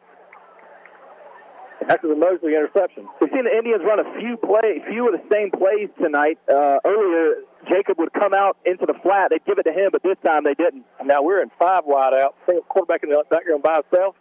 Quick pass to the far side. Caught around the 45-yard line. Caught by Tay Walker. Good quick pass blocking up front. Again, that's those quick hitches. You're looking for 5, 6 easy quick yards. The receiver catches it, and he's a smart receiver, Tim. Let me tell you why. He doesn't turn inside to the defense. He turns outside to the sideline, gets a few extra yards after he receives it. Now we're back at 2nd down. 2nd and 5. 5 wide outs again. And defense came across the line. Then a Wildcat jumped across the line. See what they call. They're going to call moving on the offense. So we're going to lose the 5 yards we just gained. It's going to remain 2nd down. It'll be 2nd and 9, according to the sticks there. So now they brought it back to the more like 2nd and 10. And 1 foot forward, 1 foot back. Now we're in a 4 wide out. 3 to the left, 1 to the right. Benny Lewis in the backfield with the quarterback. Quick snap. Option play. Oh, Mosley is eaten up in the backfield.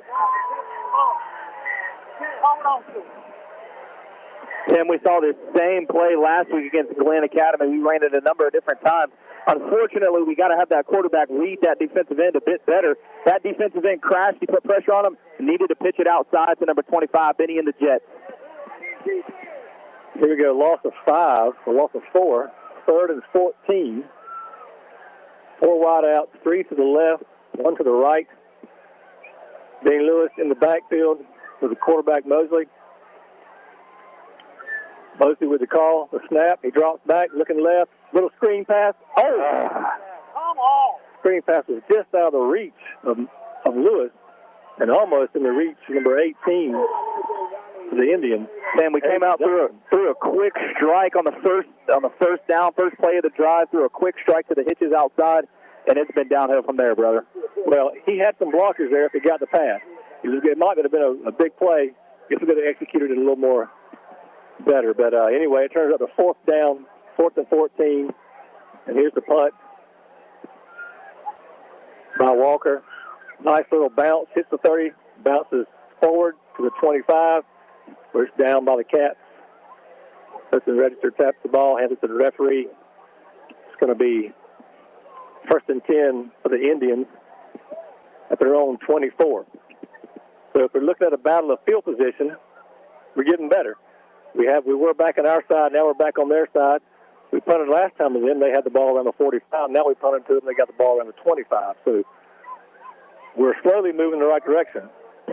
Yeah, Tim, this second half, we've seen way better punting by our special teams, and so backing the Baldwin Indians up closer to their end zone. So the turnover, the interception helped us to get some positive yardage for us, negative for the Indians. So that was a big chunk of the yardage that gave us this field position as well. 1 minute left in the 3rd quarter, 7-0, Baldwin leading. 2 wideouts left. Man in motion. He throws to the man in motion. Off his hands. It might be the lateral. They're going for the ball. Or they're calling an incomplete pass. They're ruling it as a forward pass. It's hard to tell from our vantage point whether he went backwards or forward when he went in motion. But it was a deep step back behind the quarterback that went into motion.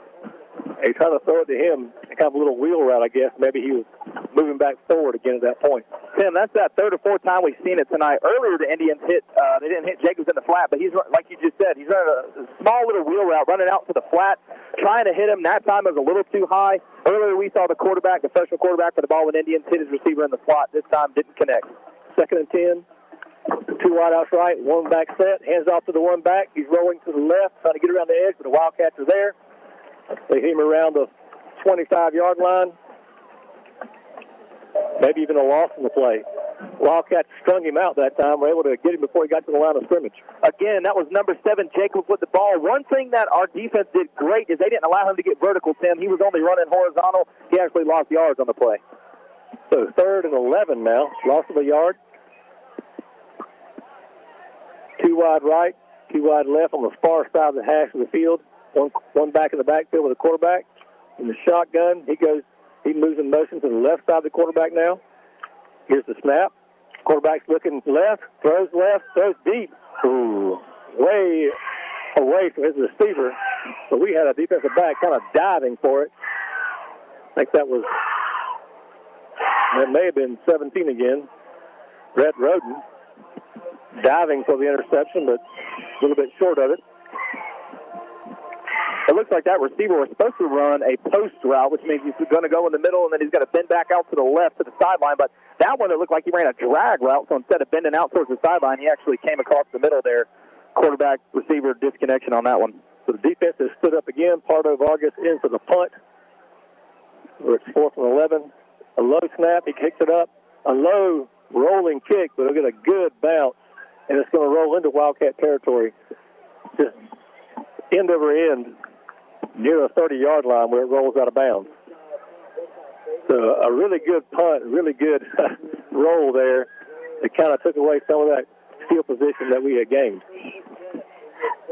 Tim, you talk about Baldwin being a big play team. It looks like they would have maybe trying to connect with Jacobs out in the flat on that second down, but they couldn't, so we've got the ball now. Final seconds of the 3rd quarter. Wildcats trailing 7-0 here in Baldwin. The first district game of the year. And the winner of this game will be in the driver's seat for the district championship. Wildcats now getting the ball back on offense. These 1st and 10 at their own 33-yard line. 2 backs. Hands off quickly to Williams. He's ahead. Looks like first down yards in the first play. And maybe the most positive yards we've had on an offensive play in a while here to end the 3rd quarter. And we'll come back to 1st and 10. So that's the end of the 3rd quarter play. We'll take a 60-second break here on WFBB 97.5 FM, Glen St. Mary and Wildcat football. Hey Baker County, it's Sheriff Scotty Roden here, wishing our football team a safe and exciting Wildcat football season. As a 1989 Wildcat football player, I know for sure that once a Wildcat, always a Wildcat. And we all know there's nothing better than Friday night lights at Memorial Stadium. Please join the Baker County Sheriff's Office as we all scream, "Go Wildcats!" We live in the small towns of North Florida, and we deserve only the finest in healthcare. We're fortunate to have that right here in McClenny at Ed Frazier Memorial Hospital. Here, we receive personalized treatment options that focus on wellness. It's reassuring to know that our doctors are just as qualified as larger hospitals, and our medical technology is the best available. Ed Frazier Memorial Hospital at Baker County Medical Services. The best part? They treat you like family.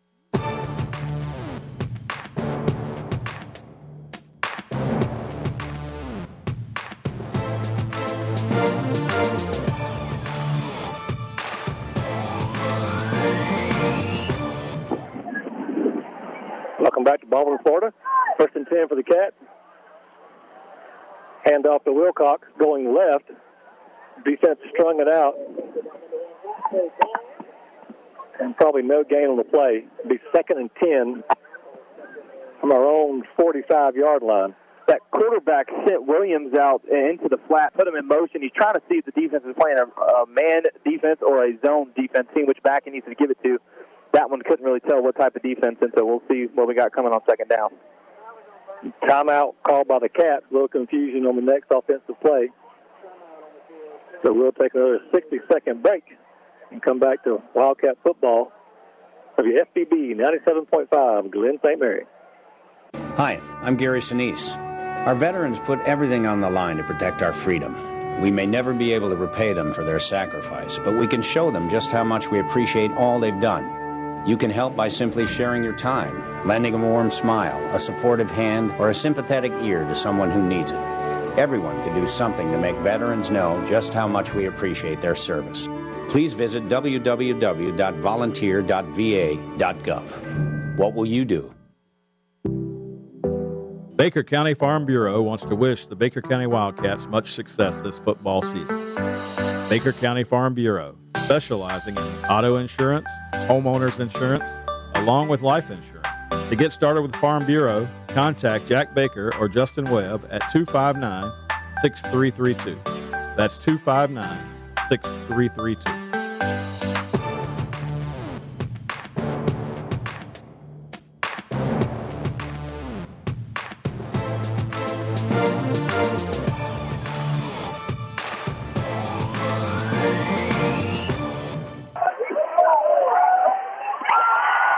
Second and 10. Receiver got on the right side, a long pass in the air, and he comes up with a diving catch at the 20-yard line. Got a great play by the Cats. Big play by the Cats. Number 31 with the catch. Elmore Thompson. It was a bomb. He was wide open down the right side. And about a 30-yard play. Cats are in business.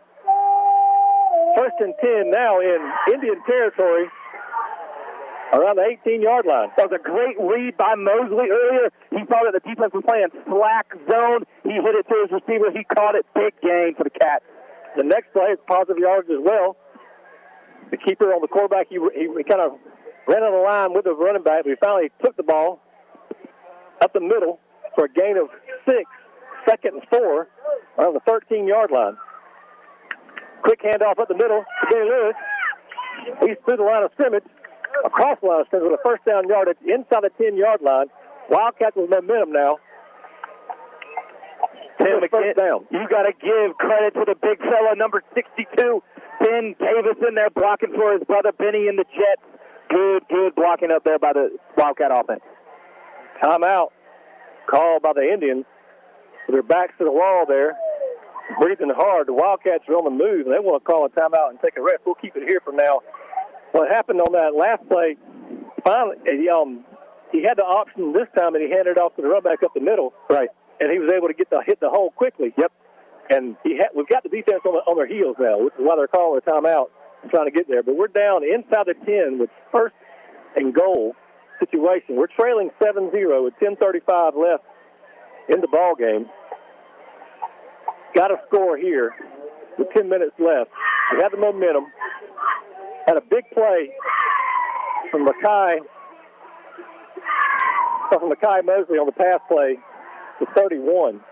Elmore Thompson, whose name we not called all night, I don't believe. Maybe his first catch of the year, but it was a great one. A diving first down catch for a 30-yard gain. Now we're in business. First and goal. Players back on the field. In the spread formation. One back in the backfield. 2 wide left. One on the left goes into motion around behind. The errant snap. And Mackay Mosley covers it up. It's going to be a loss on the play, but at least we kept the ball. Tim, that snap actually hit the receiver in motion. Yeah, we had 2 wide out left and 2 wide out right. One of the wide outs on the left went into motion. Thought he was going behind the quarterback. When the snap came and hit him, apparently. So now it is second and goal from the 11. Wide out to the left. Ball on the right goes into motion. He rides down, and he gets the ball to him, but in the backfield he's covered up for another loss. That time the receiver went in motion behind the quarterback, and that was Elmore Thompson again. As soon as he got the snap, he handed it to him. He was in motion behind him. The defense read it well, and they were there to meet him in the backfield. Tim, good play calling on the jet sweep motion here. If Mosley would have kept that, it looked like he had positive yardage. It looked like he had some landscape. He gave it on that one, and we lost some yards. Now third and goal outside the 15. Looking right, pass right into the end zone. We got a flag on the field, but not at the pass where it's intended. Folks are asking for that, but I see 2 flags on the field. The pass right went out of bounds, out of the end zone, incomplete. Tight coverage, but I also see a flag near the line of scrimmage and one deep in the midfield there. See what the call is. The Whitehead has gone to the far side of the field to talk to the coach on the other side. It's like he wanted to decline whatever it was. Okay, ineligible man downfield. Maybe the call. And they're going to decline that. So they're going to take the play.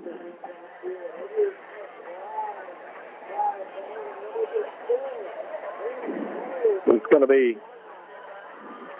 fourth down, I believe. It's going to be fourth and goal for the Cats outside the 17-yard line. The offense stays on the field. They're going to go for it here. Deep drop, throws left, got a receiver out there. He's looking. Hey! Touchdown! He threw a high pass, and Connor Bearden came down with it in the end zone waiting for it. Fourth and goal, and the Wildcats score on the pass. Yeah, that's exactly what you want on a fourth and long. You want to put it up one-on-one with one of your best receivers. Connor Bearden, number 33, wins the touchdown. Great concentration by the receiver. Many folks can second-guess that call. We're looking at no score here. But we make the play, make the touchdown, and here's the kick. And it's a low kick, and it is no good. Goes under the crossbar. And unusually, we did not get the extra point. So the 9-16 mark, the Wildcats have brought it back to a 7-6 game, a fourth and goal play. So Connor Bearden went to the end zone. Quarterback threw it up for grabs, and Connor Bearden came down with it. His first touchdown of the year. So we weren't able to make the conversion on the PAT. So the 9-16 mark, Wildcats have brought it back to a 7-6 lead for the Indians. Haven't called Connor's name much tonight, but listen, Tim, he has been faithful to be out there and block on the edge. And listen, as I used to tell my quarterback in high school, you got to throw the dog a bone every once in a while. Mosley throwing the ball, he came down with it, touchdown Wildcats. Last week, Bearden made the great block for his running back downfield and got him in the end zone on one of those long plays he made last week. So he's getting active in the offense. Here's the kick. And they got whistles blowing like they weren't ready or something, not sure. 9-16 mark of the fourth quarter. Indians leading 7-6. The Wildcats have some life here.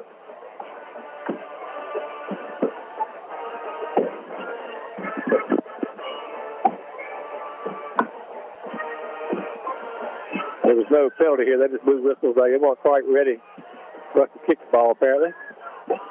They're going to reset it.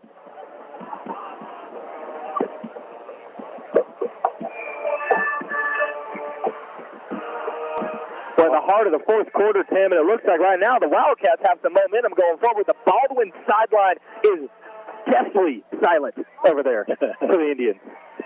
And here comes the kick again. Brought boat right through the kicking here. Here it comes. Kick is in the air. And they're blowing whistles again. And I think they're going to call offsides on the Cats on the kicking team.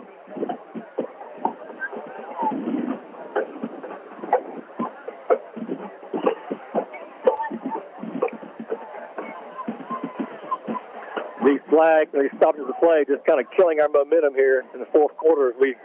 We're all fired up about that touchdown pass on fourth and goal. Thought we might tie it up. We missed the PAT. The 9-16 left. Now only trailing by a point. It's for the fourth quarter to score. And we figured it out now. Here comes the kick. It's a long kick this time. Deep to number 2. Octavius Barnes.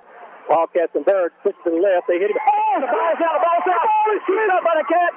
They're falling on it. They're driving in the pile. Watch who's going to come up with it. We had a chance to pick it up and scoop it and get the touchdown. That's what we tried to do.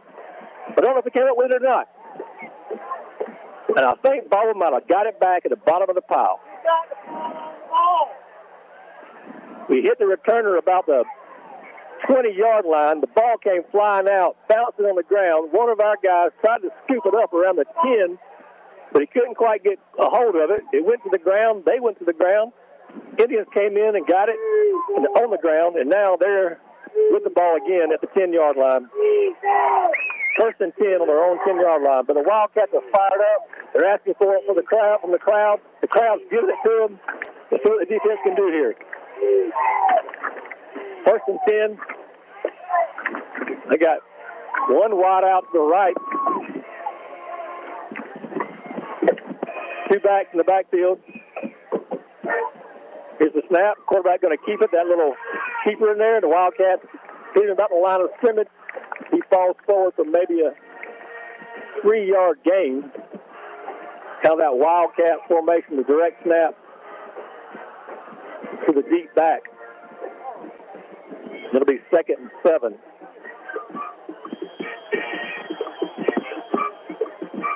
Wildcats have some momentum here. Hopefully the defense can stop them right here and get the ball back. Almost had a scoop and score, which would gave us the lead. 2nd and 7. Wide out left, wide out right. One back in the backfield behind the quarterback. He calls for the ball. There's a snap, handoff to the back. Tries to run to the right hole of the center.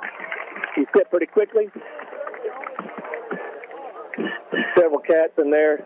Jackson, Case Foster. Maybe a 2-yard gain. 3rd and a long 5 around the 15-yard line. They've given the ball to their running back, Jacobs, number 7, twice this drive. He hasn't gotten much at all for him. Looks like they tried to run it right off the center in the A-gap. Might have been a little trap play, but Wildcat defense too strong for them.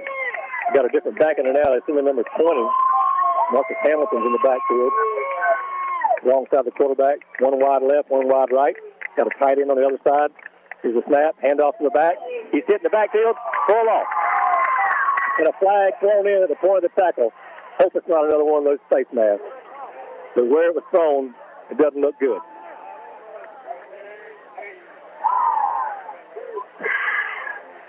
We had him in the backfield as soon as he got the ball. And the Wildcats are backing up.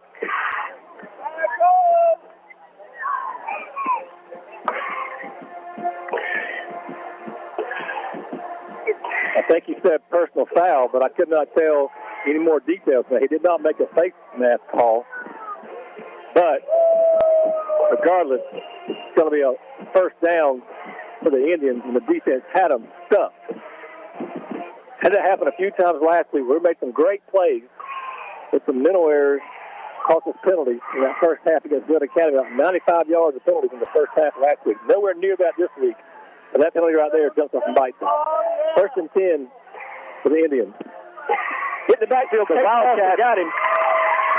Case Foster hit him first. Had more help from the Cats coming behind him. A loss, and the defense is really fired up right now. Tim, great call by the defensive coordinator here for Baker County. Great call. They brought the heat on first down, giving us the momentum. Good tackle by the linebacker there, Case Foster.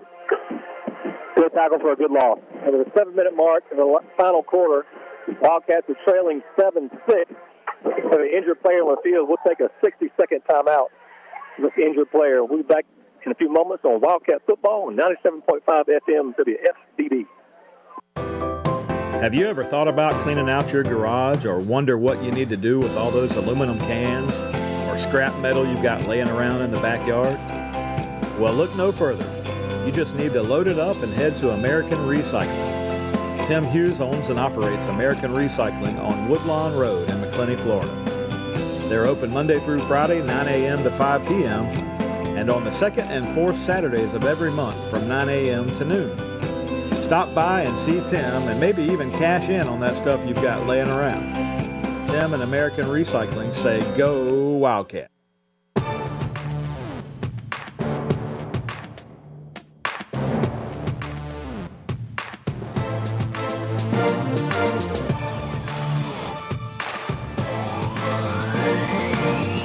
Running back for him, too. Welcome back to Baldwin. Wildcats trailing 7-6 at the 7-11 mark. Injured player was Octavius Barnes, and he's helped off the field limping off. Number 1, he plays offense, but he's also the leading tackler for the Indians. We've called his name several times on a lot of tackles, so they're going to miss him on defense as well. He's not able to come back into the ball game. Here it is, 2nd and 13 for the Indians. 2 wide out left, quarterback draws back to pass. Thrown, blocked by the Cat. Incomplete. Not sure who that was. That big number 9 or no? That was one of our defensive linemen, Is that number 40? The jersey is kind of wrinkled up on there. Is that Jamarian Dean, number 40? Came in there and batted that ball down. I still can't tell the number for sure. Yeah, number 40. Marion Dean. Tim, you talked to Coach Mays this week. You talked to him today, and he said if we put pressure on that young quarterback, he'll get frazzled, and that's exactly what just happened. Pressure by the line, good coverage in the secondary by the Wildcats. Had a hand in the face, deflected ball. 3rd and 13. Wildcat defense is licking their chops here. Handoff to the one back. He gets outside, bounces outside, run out of bounds on the far side. Won't be first down yardage. Gets across about the 30-yard line. The first down marker is at the 37 or so. It'll be 4th down. They got some positive yardage finally, but only around to the 30-yard line. They're marking it up 31-yard line. So it'll be 4th and 6 at your own 31-yard line. Certainly didn't want to see it, but that was number 7, Jacobs. He saw the hole. He started to take collapse, so he bounced it outside. Didn't have great contained defense, but good enough to keep him on the 4th down. They send in the punt team. Porter Vargas in to kick. 4th down. 6:50 left. Wildcats trailing 7-6. About to get the ball back, though, after this punt. Here comes the snap. Got the catch. The kick. The wrong kick. We take the punt. Great catch by the punt. He's got a return out to the midfield. Number 81. I don't have him on my roster. Do you have 81 on there? Let's see. No, I don't see number 81 on our roster. Not sure who that was, but I'm sure glad he was there because the worst thing could have happened if we let that punt roll. They'd be getting a lot of bounce in their punt, a lot of roll, end-to-end roll, and that was going to be the same situation if we didn't catch it. But he caught it midair, got about 5 yards on the return, and the Wildcats are in business at midfield with 6:32 left to play in the ballgame, trailing 7-6. And it's time to make our winning drive, I hope. They've called timeout on the field. We'll take a 30-second break. We'll be back soon on Wildcat Football on 97.5 FM WFBB. Hi, this is Larry Birkins of Birkins Chevrolet in McClenny. It is truly an honor to help make these Wildcat radio broadcasts possible. Birkins Chevrolet with sales and service 6 days a week. Cars, trucks, SUVs, certified used cars. We help customers establish or reestablish credit. Thank you, Wildcat fans. From Larry Birkins at Birkins Chevrolet, US 90 in the heart of McClenny. Online at BirkinsChevy.com.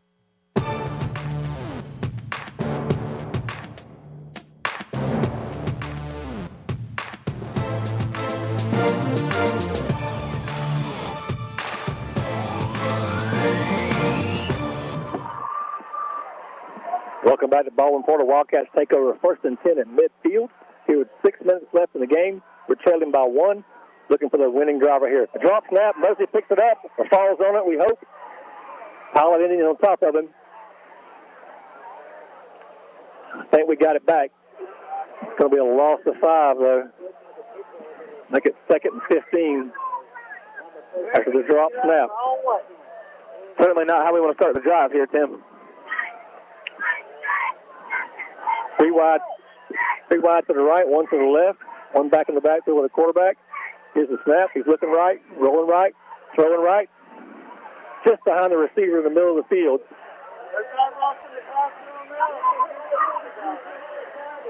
It looked like a late hit on Mosley. He had a number of blockers out there. Number 61 was blocking out there for him. Fisher Taylor had a good block by Kanias Williams, but looked like a late hit after the ball was out. We didn't get the benefit of the flag that time. He was trying to hit Malachi Lewis in the middle of the field. He's up 3rd and 15. 6:05 left to play, trailing by 1. On our own 45-yard line, 3rd and 15. Wide out, 2 to the right, 2 to the left. Go right back, little pass. Trying to hit number 11, Tay Walker. And it falls short of him. That's going to bring up 4th down. The Wildcats sending the punt team. So with 6 minutes left, Wildcats had a chance to make a long drive. They couldn't get the first down, so we'll punt back to the Indians. Sam, that's kind of been the nature of tonight. We've seen our defense stop them time and time again. giving the offense a few changes. Haven't really been able to connect that much. Of course, we got the touchdown, but we need to make a game-winning drive here soon. A nice catch of the snap by the punter. Get the kickoff with a nice rolling kick inside the 35-yard line of the Indians. So they'll take over 1st and 10 at their own 25-yard line. Something I've noticed, I don't understand it, but I notice it all the time at our home games, and this I've seen tonight, especially I've noticed it tonight, but no matter where they stop a rolling punt, if they stop it on the 24-yard line, referee's going to put it on the 25. If they stop it on the 34, they're going to put it on the 35. They like working with whole numbers. Oh, is that right? I guess. I don't know. I see it at home all the time. I view the press box up there, and they always put it. I'm always joking with the referees up in the box, and they don't have any explanation for it either when I ask them.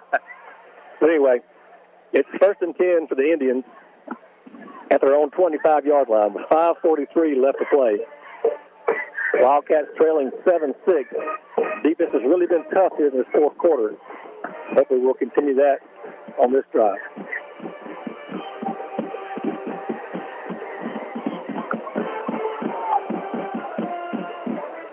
Snap, handoff to the one back. Oh, he breaks the tackle. He's in the middle. He's got a gap. He's almost in midfield, so he's brought down. And a big play by number 7. Their guy, Jacobs. That's the first time he's broke loose in a while up the middle. And we hate to see that, but great blocking by Baldwin Indians up front. That's a play we call power. The backside guard pulls, opens up that, he blocks that defensive end. He gives the running back a gap to touch and a gap to hit. He hits it. Good gain by Jacobs there for Baldwin. So it's 1st and 10 for the Indians, just near midfield on their own 49-yard line. 1st and 10, 5:23 and counting. Baldwin leading by a 7-6 score. All the wide out to the right this time. One back. He hands off to the one back. He goes in the middle. He sits near the line of scrimmage. Falls forward for maybe a yard or two. They're going more to a power set, looks like, and trying to run clock as they make this drive. They're hoping to make a long scoring drive and take the clock away from it.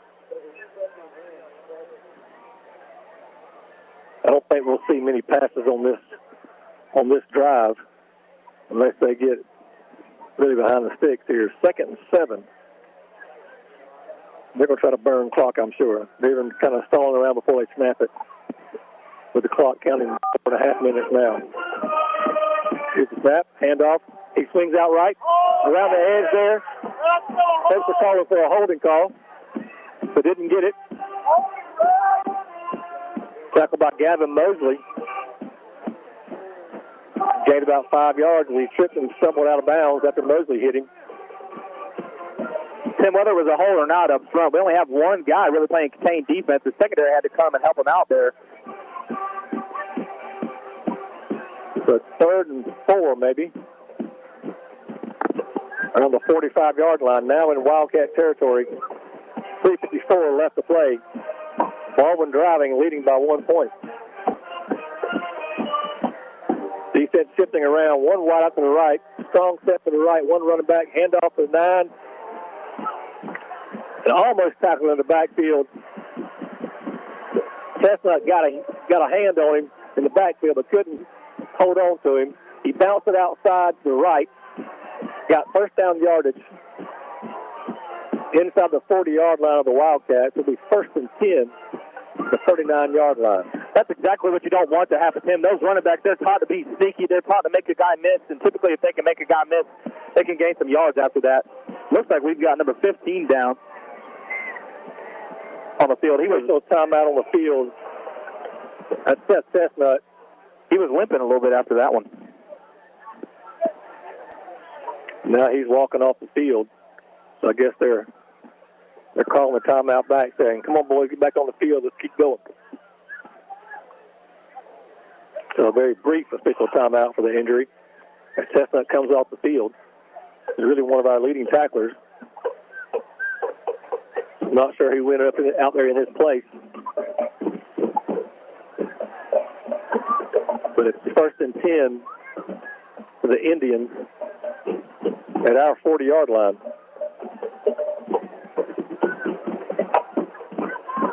One wide out to the left. Two tight ends. One back set. Quarterback in the shotgun. They're stalling. Here comes the snap. Bobble snap. A quarterback hit in the backfield and down. Sacked in the backfield. Gavin Mosley got in there. It looked like the snap was a little far to the right. Quarterback had to chase after it. He got it, picked it up. But Gavin was right there to tackle him behind the line of scrimmage. For a loss on the play for about 7 yards. And then the ball is set at the 46-yard line. And it'll be second at about 17 yards. And after that play, the Wildcats call timeout to freeze the clock, trying to preserve time to get the ball back. Tim, we'll keep it here, give our folks an update on the score stream for Friday Night Lights here in Jacksonville. The Fernandina Beach Pirates are leading the Interlochen Rams 28-0 at halftime. The Riverside Generals are playing the First Coast Buccaneers, leading them 28-20. It's the fourth quarter. Let's get some folks that are a little bit closer to home here. Tim, it's showing ours is 0-0 at the half, Baker County and Baldwin. We know that's not true. Slim Island playing Oakleaf. Oakleaf up 17-7 at the half. Looks like we're coming back from the timeout here. It's going to be second and 17 after the sack of the quarterback. 3 minutes left to play. Wildcats trailing 7-6. Baldwin has the ball on the Wildcat 37. Quick snap. Direct snap. He runs right up the middle, just off the left tackle maybe. I think he was hit by Cruz and finished off by Foster, or maybe that was Register hitting first. Gain of about 4 or 5. It's going to be 3rd and 12 at the Wildcat 40. Need to come up with a big stop here and force them to punt the ball if they will. Sam, looks like if we get the ball back, we're going to have to run a 2-minute offense here. Yep. One wide out to the left. Strong formation to the left. One running back. Number 7, kind of a Wildcat direct snap. He takes the ball, tripped up in the backfield, but he stumbles forward. Then finished off by Foster for about a 4-yard gain. Does not get the first down. It's going to be 4th down. The Wildcats call timeout, try to preserve some time. We don't know if they'll come back and punt or if they'll try to play to the clock up. I don't think that kicker has the foot for that field goal. He may. I remember him kicking a few long ones last year, but I'm not sure if they'll try that. 4th down, 4th and 8. Ball is spotted at the 37. So that would have to be like a 55-yarder in the kicking. I don't think he's got that foot. But it's 2:13 left. Wildcats trailing 7-6, trying to get the ball back. Defense is playing tough in this fourth quarter. So it's 4th and 8. We'll see if they come back and punt or try to run a play. But the Wildcats desperately want the ball back to run a 2-minute offense. We had the same opportunity last week in Glenn and just fell a little bit short when we ran it. Well, let's see what happens here. Indians come back on the field. There's no punt formation. There's no kicking formation. It's that same formation. We got a flag on the field. Could that be a delay of game? Not sure. Illegal substitution. They had too many men come back on the field at one time, I guess. 1, 2, 3, 4, 5, 6, 7, 8, 9, 10, 11. Yeah, they got 12 guys out there. So, illegal substitution coming back from the timeout. So, the 5-yard penalty, ball now spotted at the 43-yard line. Looks like they may send to the punt team this time. Yes, that's number 42, Pardo Vargas, coming back in to do the punting. Tim, those tic-tac penalties add up. I mean, you see they were 5 yards more advanced. They were going to bring the offense out, but now they're 5 yards behind, and so they bring out the punt team. Yeah. Looking for a big play from Wildcat special teams here. Pardo Vargas is deep, calls for the ball, gets the ball, kick is away. The short little spiral, and taken by one of our upbacks, who's got good hands. He was going back to block.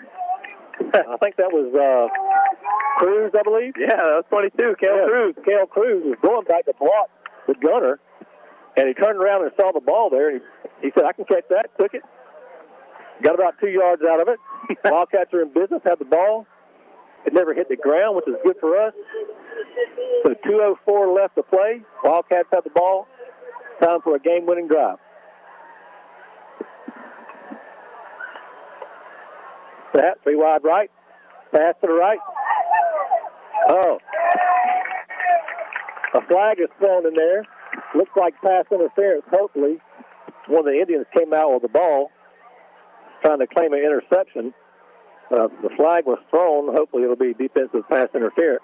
Tim, it looks like it is defensive pass interference. The corner has to make a play on the ball before he makes a play on the receiver, but unfortunately that receiver ran a quick slant right across he was on the right side. He ran to the left, but that defender got in his way. That receiver has just as much right to the ball as the defender does. Defender got in his way, wasn't making a play on the ball, made a play on his body, and it looks like it is going to be defensive pass interference. Pass interference is the call. 15-yard penalty. First down for the Cats, and that's a great first down because there's no clock running during that penalty. So now it's 1st and 10. Wildcats near midfield. 4 wide outs, 2 left, 2 right. One guy in the backfield with the quarterback. Takes the snap. Looks left. He's in trouble. He's breaking free. He's out of the pocket. He's rolling right. Missed the tackler. Tackler taking him out of bounds around the... Oh, wow, they're running the clock, even though he carried the tacklers out of bounds. But they're spinning the clock still. 1:35 with a gain of about 5 yards after he escaped the pocket. Got about a 5-yard gain. The ball is set. Clock is running. Got to give credit to the right guard, number 62. He stayed home, had good block after his quarterback. 2nd and 6. Wide out left, wide out right. Quick pass across the middle. Incomplete. That'll stop the clock.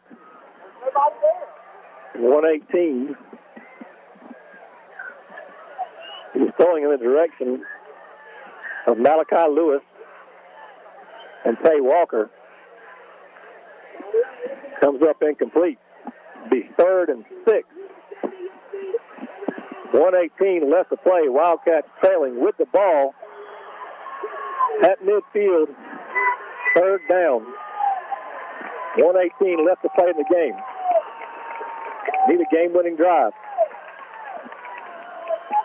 Here's the snap. He looks right. Pass. Deep to the right side. Receiver goes up. It's caught. Number 81 with the catch. He's the same one that had the punt return earlier, Tim. And we don't have a number for him. I don't know who he is, but I like him. He's made a great catch along the sideline here. Made 2 big plays tonight. First down around the 21-yard line.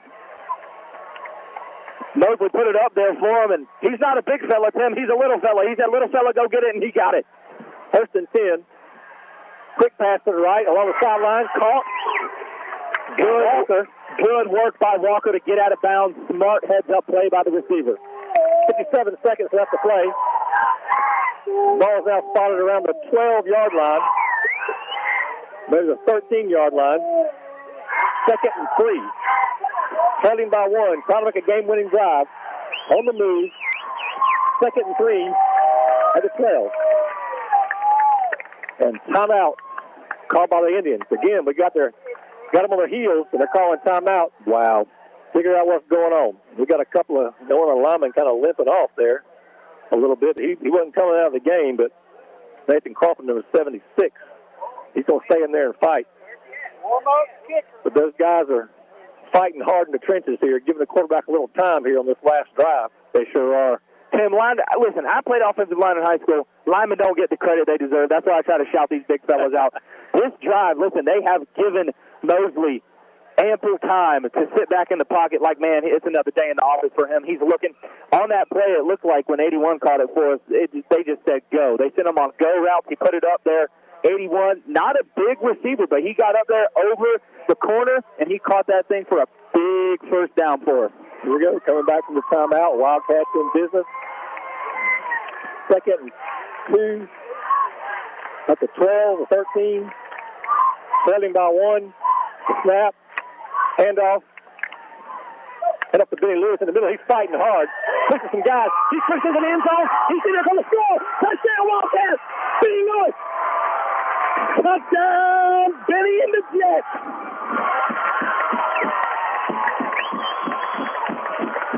He made something out of nothing there for a second. He got the handoff and got hit quickly as soon as he got the ball. But he fought that guy off.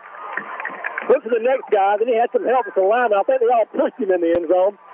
Regardless, it's a touchdown for the Cats with 47 seconds left to play, and the Cats have gone ahead 12-7 on a Benny Lewis touchdown run from the 13-yard line. Tim, if I'm Benny Lewis, I'm buying dinner for my two guys up front. Number 61, number 62, Fisher Taylor, and Ben Davis. Man, those guys have been blocking hard. As we said to start the game, we're missing a couple of offensive linemen in this game, but these guys are stepping up when it's needed. Good touchdown, number 25, Benny in the jet. And Nathan Crawford stayed in there on a bum leg, limping back to the huddle. He stayed there for that play. The result was a touchdown. Here's a two-point conversion try. Number 7 with a try. He's going to come up short. So the Wildcats take the lead 12-7 with 47 seconds left to play. And the Wildcat fans have finally got looking for a lead tonight. A great drive by the Cats. And they're kind of carting Crawford off the field here with that bad leg. So 12-7, Wildcats take the lead in this district battle. We definitely need to win today. We can't go 0-3. We didn't take the driver's seat in the district, and this will do it if we can win this game. Right now, Indians lead the district. They've had one district game, but nobody else has played this game until tonight. Right. So we take the lead against Baldwin, and we've got the driver's seat in the district. Yeah, we'll be 1-0 in the district, but that means we're undefeated. Baldwin will be one. They have one victory, like we keep saying, against Bernardino Beach, but they'll have a loss in the district, of course, against your Baker County Wildcats. Wildcats are lining up for the kickoff. No big play here. No big play. We got to keep them contained here. Brought Boatwright with the kick. The high kick to the right side. Receiver takes it about the 20-yard. He fumbles the ball. He's hit quickly. That's Tucker Swift getting first. Finished off by Hudson Register. He grabbed the kick, but he dropped it. As soon as he picked it up, the truck was there to finish him off. Let's give credit to our kicker, Brock Boatwright. He put it high, put it right there on the 20-yard line. Enough time for his guys up front to get to the ball, get underneath it. They got there and made the big play. Tuck the truck, number 3. All right, 44 seconds left to play in the game. Defense has to stand strong here. I think you're going to see some of that prevent defense here. See 3 guys on the line. We don't want to be too soft, but we cannot let them get the big play here. 44 seconds left to play. Wildcats take the lead finally, 12-7. And Baldwin's got the ball first down, 1st and 10, around the 16-yard line. They're going to 4 wide set, 2 left, 2 right. One running back in the backfield with the quarterback. He's in the shotgun. Calling for the ball. Here's the snap. He draws back safe, looks right, throws right along the far sideline, and it's caught if he's in bounds. And he is. It's caught around the 42-yard line. So about a 30-yard play in 7 seconds. And only 7 seconds went off the clock. So 37 seconds left. And they're approaching midfield here. Tim, Baldwin hasn't dropped back like that all night and gone deep, but they do, and they convert big. The 1st and 10. 2 wide left, 2 wide right. Same setup. 1 back in the backfield. Quarterback in the shotgun, calling for the ball. Here's the snap.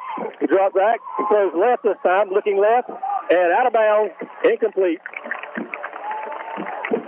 Tim, we got to have some pressure up front from the defensive line. It looks like, frankly, that quarterback's just another day in the office. He's having 4, 5, 6 seconds to drop back, really survey the field, see his options, and then he's throwing a deep ball. I think we've maybe dropped some guys back in defense here to help with the pass. And there's nobody blitzing now, so he may have a little more time. But he threw it in the direction of Gavin Mosley. And it might be time for a Gavin Mosley interception. Just throws his way again. He hadn't got one tonight, so it's about time. Here we go, 2nd and 10. 32 seconds left. Wildcats leading 12-7. Baldwin with the ball. Here's the snap. He looks left, throws left, and it's right over the head. Wow. He's trying to get it to Mosley, right over the head of Mosley. Yeah. Right over the head of his receiver. I guess the receiver was supposed to be doing a go route, and he cut it inside. And it was well over everybody's head. So 3rd and 10, 28 seconds left to play. Wildcats leading 12-7. Baldwin with their last chance. Baldwin's led the whole game since they scored in the first half. And now they're finally behind and trying to run a 44-second offense. It is 3rd and 10. Wildcat fans firing up the crowd here. Manning measures to the left. He looks right. Got pressure on him. He's hit, but he gets out. He escapes the pocket. He through the line of scrimmage. He runs out of bounds on our side of the field around the 50-yard line. So it's only a gain of about 7 yards. And we have 18 seconds left on the clock. He did not make the first down. One guy got his hand on him in the pocket, but couldn't bring him down. He escaped the pocket, got across the line of scrimmage, got some positive yardage, and he realized, I'm not going to go down the middle of the field, and he started looking for the sideline. It was a smart play on the freshman quarterback's part. He took off, found the sideline, but only gained about 3 yards, or 7 yards now. 4th and 3. 18 seconds left. The snap, looks right, looking right, throws right far on the far side, looking out of bounds, and it is out of bounds. And they're looking for a flag, and they don't get it. That looks like 4th down, and the Wildcats are stopping. The ball's going to come over to the Wildcats on defense, and the Wildcats are going to go home with the win.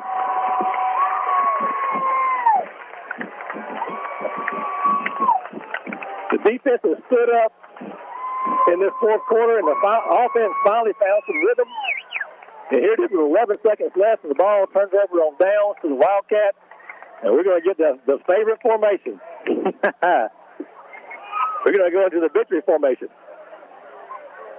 So, I don't know. I guess we got a message from Mike and Jackie now. Mike and Jackie, they're putting the night off and gave it to me. This is Tim Wilder and Jacob Hansen all night. So I don't know if you haven't told me that much. So the Wildcats are in victory formation. They're going to take the snap, take the kneel down, run the clock out.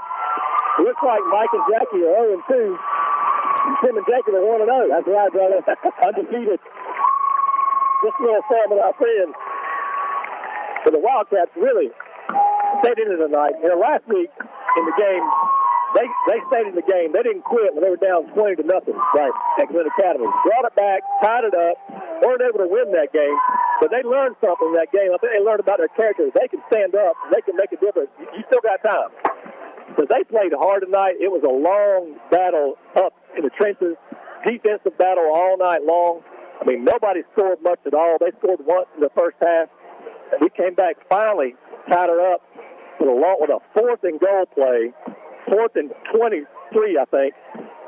Threw the ball up, and Connor Bearden came down with it. That got us to 7-6. Yep. And then defense just kept stopping them, giving the offense chances. And finally, the offense got a chance. Some great pass plays from Mosley, the number 81, which we don't have his name or his number. I'm not sure who he is, but we're sure glad he's on our team tonight. He made some great plays. He got us in business and got us in shape where we could get the touchdown. And then Benny and the Jets, as you said, took it in. I mean, he carried people with him that time, too, on that play. Hey, when I say Benny and the Jets, remember, number 61, number 62, Fisher Taylor and Ben Davis, the weak side tackle and the weak side guard all night long. They help the Wildcats run the ball, help the Wildcats throw the ball. Tim, it feels great to be going into a victory weekend this weekend. It's going to be a good time. Listen, big win tonight. District win against Baldwin. That means we're 1-0 in the district. Baldwin's 1-1. And following, as we take a look at the schedule, every other game will be a district game. So next week we play Vera at home, and then we're going to be away for a district game. All right. So the Wildcats take the win tonight in Baldwin. We'll take a 60-second break, and we'll come up and summarize and finish off and go off the air after that. But you're listening to Wildcat Football on 97.5 FM, WFBB, Glen St. Mary. Since 1967, Dependable Heating and Air Conditioning has had the goal to acquire customers and maintain their complete satisfaction throughout the business relationship. Located in McClenny with almost 60 years of serving the McClenny area, excellence has been their hallmark. Did you know that now Dependable Heating and Air Conditioning also carries Amana products? Amana has been known since 1934 as having some of the most reliable and dependable heating and air conditioning systems in the business. If you're struggling with who to call for your air conditioning service, give them a call. Dependable Heating and Air Conditioning, 259-6546. That's 259-6546.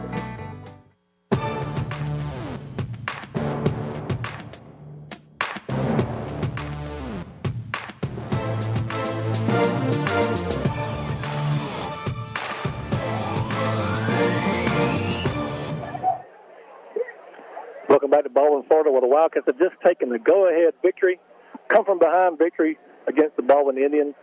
We were down the whole game, came back at the end of the game, made 2 touchdowns, won the game in the final minute. Defense stopped them at the very end and held them to a 4th and 2, and passes incomplete, and the Wildcats have taken the victory. So it's been a great end to a long-fought battle tonight here in Baldwin for the Wildcats. Jacob, like you said, we go back next week to play Viera at home. We look to see the Wildcat fans come out strong as they always do in Memorial Stadium. Next week our game time will be at 7:30 back on Baker County time, not a 6:30 start as it was here tonight in Duval. But next week we'll go back to home for the first time this season, so we hope everyone will join us there in Memorial Stadium. Next week Mike and Jackie will be back on the call. I want to thank Mike Cruz and Jackie Baker for giving us a chance to have a little fun tonight. We appreciate it, fellas. You deserve a week off. I hope you enjoyed it. But we want to say also our thanks to John Meadows, who's back at the Glen Baptist Church in the studio and making everything work right. And so I thank you to Glen Baptist and Chaz Rowland for offering this service to our football team and to the county and to the community. Thank you so much for doing that. If you joined us tonight, you may have joined us on the FBB in McClenny or in Glen, and locally you heard on the radio, or you could have been on the TuneIn app, on the Facebook app, or on YouTube at 97.5 to the FBB. You can also go back and listen to these games after the fact on the YouTube channel as well during the year. But Jacob, we go back to Baker County next week and hopefully come out with another victory. Maybe we're on the winning roll now. We lost the first 2 games of the season, finally won one tonight, a hard-fought battle and an important battle here in Baldwin. And I want to thank you. This is Tim Wilder along with Jacob Hansen. Thank you for joining us tonight, Jacob, for coming on. I know you're new to the county, but not new to football, and now you're a true blue cat, right? Oh, yeah. Yeah, that's it, man. All right. Do you have any final words tonight? God bless you and enjoy the weekend. Thank you, Jacob. Well, we'll sign off from Baldwin, Florida. Thanks for everyone for listening. Thanks for all our sponsors. Thank you to Glen Baptist Church. John Meadows, thank you for making it all happen back in the studio. And thank you to Wildcat fans for coming out tonight. We'll see you next week in Baker County and on the air at 97.5 to the FBB. Signing off from Baldwin, Florida for the Wildcat win. Have a great night, everybody.